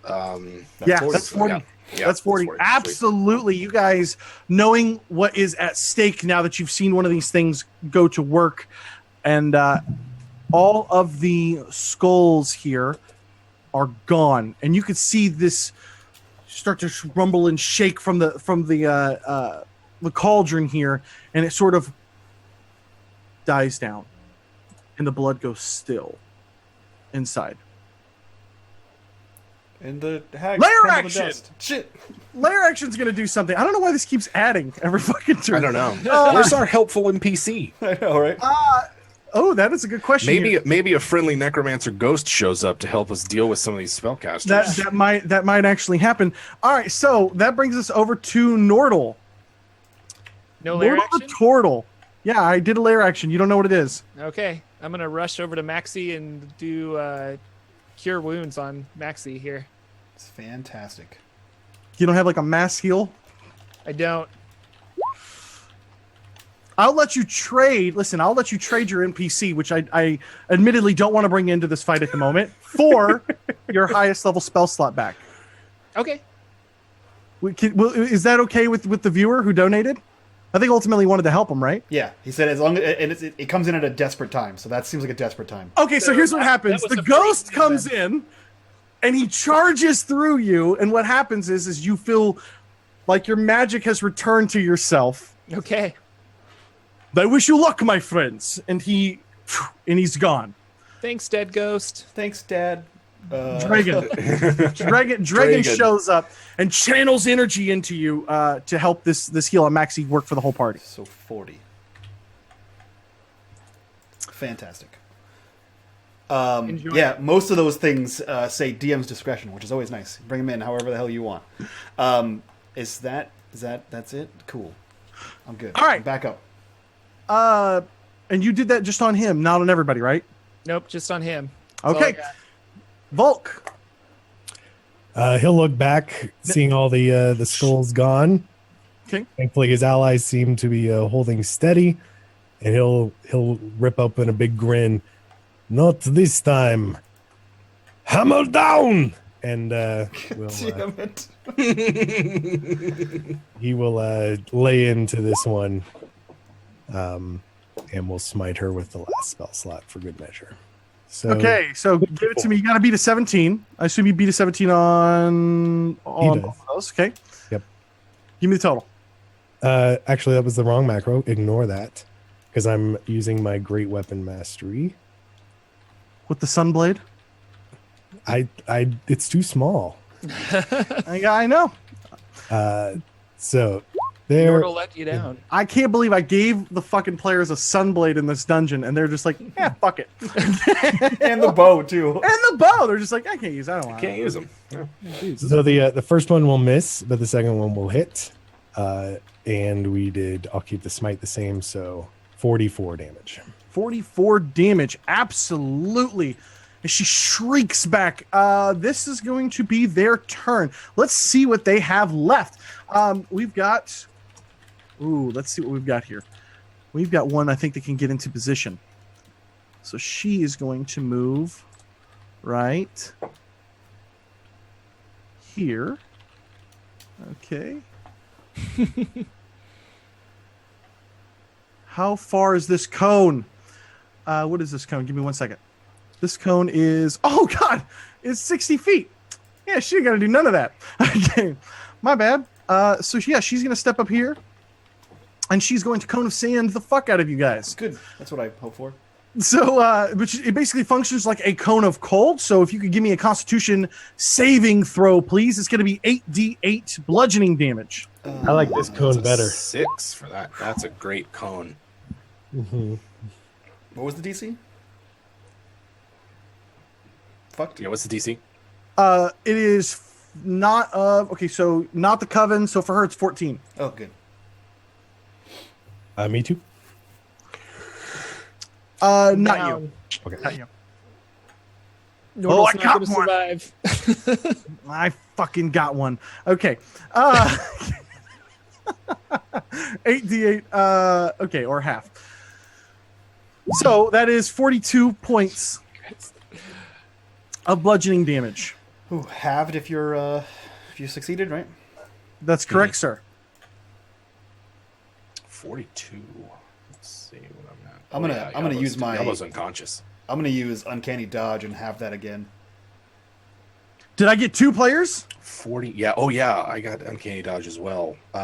42 is halved to 21. You guys better that hurry keeps up. me up. Yep. You guys I'm better up. hurry up. Charity stream. This is we're out of here in the next 5 to 10 minutes. I'm and I think still they up. need it. I'm Okay. still up. So we got 1 player down, and goodness gracious, so she's going to reach out with her fist and try to slam into you. She's got a rotting fist, and she's also going to use her dreadful glare. So Volk, DC 14 wisdom saving throw for the dreadful glare, and then the rotting fist is a 16. I don't think that gets there. 16 doesn't hit, but he got a 5 on his wisdom save. You are paralyzed. Shit. Shit, dude. All right, so That's the bad. next one. That's bad. The next one is it's pretty good. The next one's gonna rotting fist you at advantage. Yeah, I guess 16 doesn't get there. And then that will bring us over to Maxi. Shit. Maxi goes into full sprint, and he's running at this thing, and he has dagger and claws out, and he's going to spend a key point to flurry of blows. So we got some dagger, cat. Everything's hits. Nice. Everything hits, man. Cool. Bring it down. 33 points. As he has a flurry of claws and daggers at this thing. I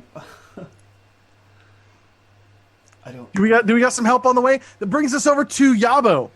Yeah, well, I'm going to target the one that is fighting, that Maxi's fighting, sharpshooting, and we're just going to go all out here. 23 to You're good. hit. Yeah. Got to be a 17. You got 79 health. That's for damage on that one. That's going to be 33 damage. Can you guys And, feel the energy? Oh, it's close. 16 to really hit close. for the second one, and Yep. that's going to be 25 damage. Was the second one a 16 or a 33? A 16 to hit. 16 does not get there, buddy. Okay. He's got a 17 AC, 79 life. So how much did the first one do? 33. So I will give you a heads up there, Jim Davis. There is a donation for you. You have advantage, you magnificent bastard. I would love to use that for that one and turn Can that you 16 deal- into a 33. Can you deal 46 more life? I can deal 25 more life. Is what I can 25 do. more damage. You're firing off in desperation. You see Nordahl go down, and the sand is just covering all over you. You've got it all in your eyes and everything like that. And then that brings us back around to the lair action. It's going to do something. I'm not going to tell you what it's going to do. And that brings us back around to Nordahl. Nordahl, So- get me. Before you give him that death saving throw, Yordle, there was a donation for 2d10 of healing for the first person who goes down. Yordle, that is you. The Sweet. divine spirit of nature saves you. So you guys see Drigan come back. I told you it would not be easy, my friends. And he's just channeling, and you can see him becoming like weaker and fading out a little bit more and more. So yeah, you're up, buddy. Cool. 2d10. Yep. This is such a fun way to play D&D. 6 hit points. All right. Your 6 hit points can cast spells. That's all you need to know. That's true. Okay. Shoot. I was not planning on actually attacking. I'm Jordan, going to you come have up here. You have a critical hit still. I know. I have a critical hit, so I'm going to use... Can I still say that I have my flame blade even though I went down, or no? Or fuck it, I'll cast it again. You'll have to cast it again. But she's got 21 life here. Just to So I get cast she's- it again, and I'm going to use my critical, so that's going to be 6d8. Oh, I have to attack. No, I don't have to attack. I 'Cause do it's my a crit. critical. Yep, Okay, so so give me I'm just 68. rolling 68. You got to get 21. But is it fire damage? 30 fire damage. Nice. You notice that the flame and the fire was particularly effective, and you just come up immediately like, thank you, Dragon, and you just rush over and as fast as a turtle can go. And yeah, absolutely. You see, and you hear this big shriek as she reels back and she's grasping, leaning against the pillar there, trying to put the flames out to no avail. She drops. I give one of these to my necromancer friend. Volk, I believe you're paralyzed. Thank you, chat. Thank you Yep. so much, chat.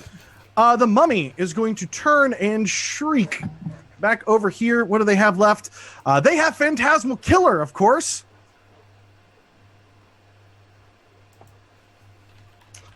Actually, you know what? They do not have Phantasmal Killer. I'm going to say that the Coven is broken. Oh, yeah. So the Coven is broken. So she is going to reach up and she is going to use her last 2 times a day for this. She's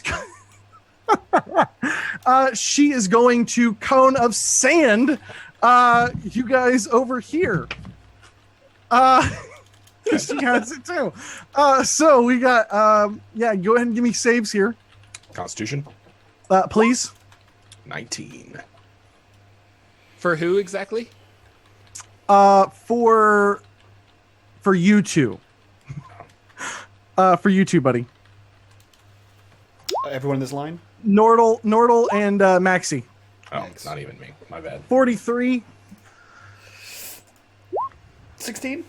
Yeah, I mean, you take half if you like. Sure. Is Nordahl about to go back down? Oh, he's down. Yeah. Nordahl's back up for the moment. I'm still But up. that was epic to jump up there and kill it And lay waste and burn the dungeon down. All right, so quickly, what do we got here? Maxi, are you still up or Maxi's not? still up. Which one? I'm still up. Which one of these things look the worst? This one, wait a minute, hold on, let me just double check here. This one looks the worst, and then this other one's got to attack. She's just going to pound into, Volk here. So real quick, and she's going to get advantage on this with the Rotting Fist. 17, does it get there? Yep. Okay, yep. So we've got a 3d6. That's not that big a deal. Can you give me a con save real quick? Mm-hmm. Yeah, you're way good. So if you could go ahead and take 11, 13 points of necrotic damage. Maxi, you're up. Maxi Sorry, guys. sprints over there. He is attacking the shit out of this thing, spending a key point. Dagger, claws. Everything but the second dagger hits, right? Everything but the second dagger hits. That is 22, 29. Does Volk count as a threatening presence? He does not. He's So paralyzed. 29 on that one there. Actually, you know what? I think it only lasted for a round, didn't it? So the end of the mummy's turn, yeah. Fuck yeah, he's back in. So Yeah, sneak so attack you're back damage. up. Mhm. So 29, 38 damage on that mummy. Okay. Got it. Yabo. All right, that one that Maxi's fighting is still up. Yes, both of these two are still up. All right, I'm going to try Andrew's macro that he made for me and see if this this works. Here we go. And I am doing a sharpshooter on that one with everything, so that's going to be my 13 to hit. attack is going to be 13 for the first one.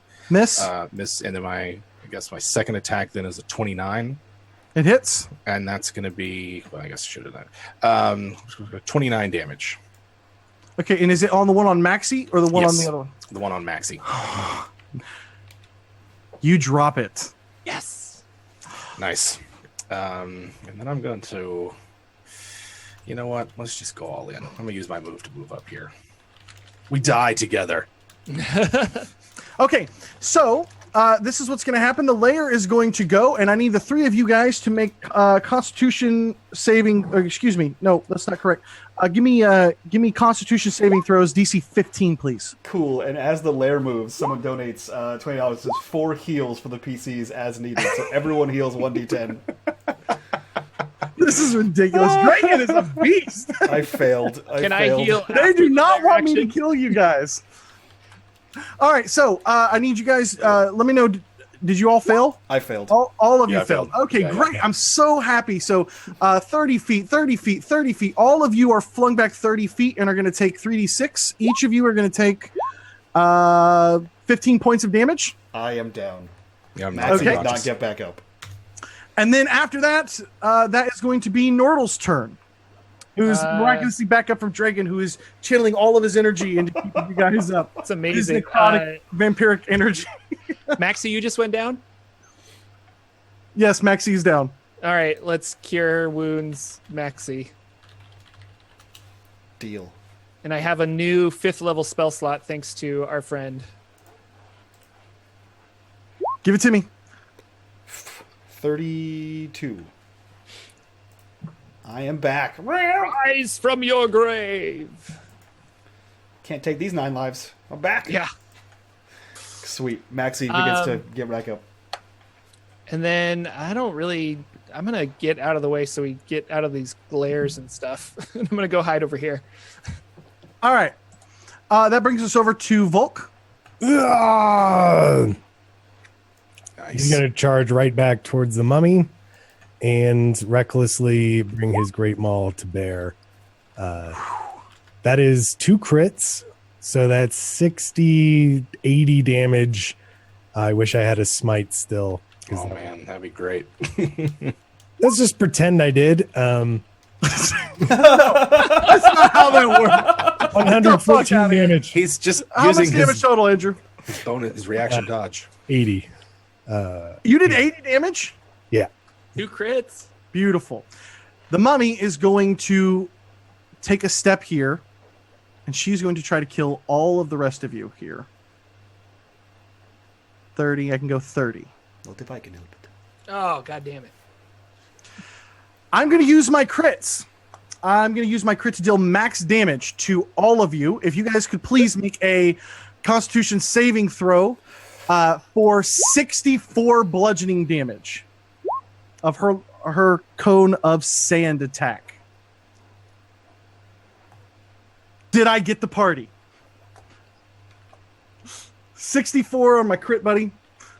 So you would have gotten the party, but 64 divided by 2 for succeeding makes me at exactly 32 health, but I'm going to use Uncanny Dodge to knock it down another half, and I am at 16 health.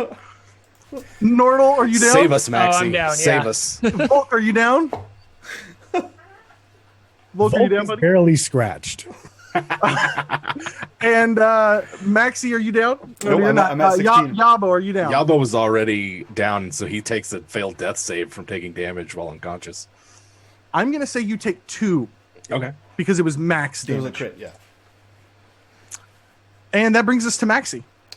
Man, Maxie looses one of the daggers out of his bandolier and slices at this thing and charges in after it. So dagger, then he's going to make his second attack with a dagger. Yikes, that was a fail. And then he's going to do another key point for Flurry of Blows. So the Are you going to middle move up two- to it? Yeah, Are you yeah, gonna- I am moving up to it. I just didn't move the character yet. You'll have advantage. I have 30. advantage. I have 32 Oh, life. that's right. I have advantage. have No, 32 this life. still would have missed. The 14 is not a hit, I don't think, right? No, 17. So that would be 16 and then sneak attack damage. Come on, roll. So 26. Oh. That is not enough to get there, my friend. That's all She's I got. at 6 life. And that brings us over, just because I want to see this, that brings us over to Yabo. Oh, that's a bad miss. For a death Yabo save. goes down. Yabo's dead. Yabo, as you look over, Volk, back at Yabo, who is just like down, you can see the spirit rising up to stand next to Dragon Okay. as Yabo has passed from this world. But for some reason, his spirit is still trapped in this tomb. That brings us to the lair action, who's going to do something I'm not going to tell you. And that back over to Nordahl. Nordahl, give me a death saving throw, please. You pass. Volk, I got a feeling what's about to happen here. It's all you, buddy. Is there any hope for his friends, or does he just putting her down? Well, Nordahl's about to pass from this world as well. Possibly. Killer. Get her, Volk. You hear his ghost shit at you. Yeah, I'm just going to go there and comment on everything as a ghost. Commenters are always great, aren't they? All right, let's dispatch her and then rush over to the friends. Yabo is the ghostly embodiment of the comment section. Volk, Andrew, if you would be so kind as to describe your killing blow. Absolutely. So he cries out, "Yabo, no!" and turns back to the mummy woman and uppercuts her with one swing of his hammer, then jumps in the air, and while she's still in the air, brings her down to the ground, and she bursts like a big sack of flesh. As she bursts, you can hear the chamber go quiet. And then the pot in the cauldron begins to bubble and boil and bubble and boil. And you can look over and you see it crack, but it's not spilling out. And coming up, the blood literally lurches up and blasts the cage away. And it lands down on the ground. And in front of you is a single gray wooden mask laying on the floor. And from a place that you cannot detect, hear a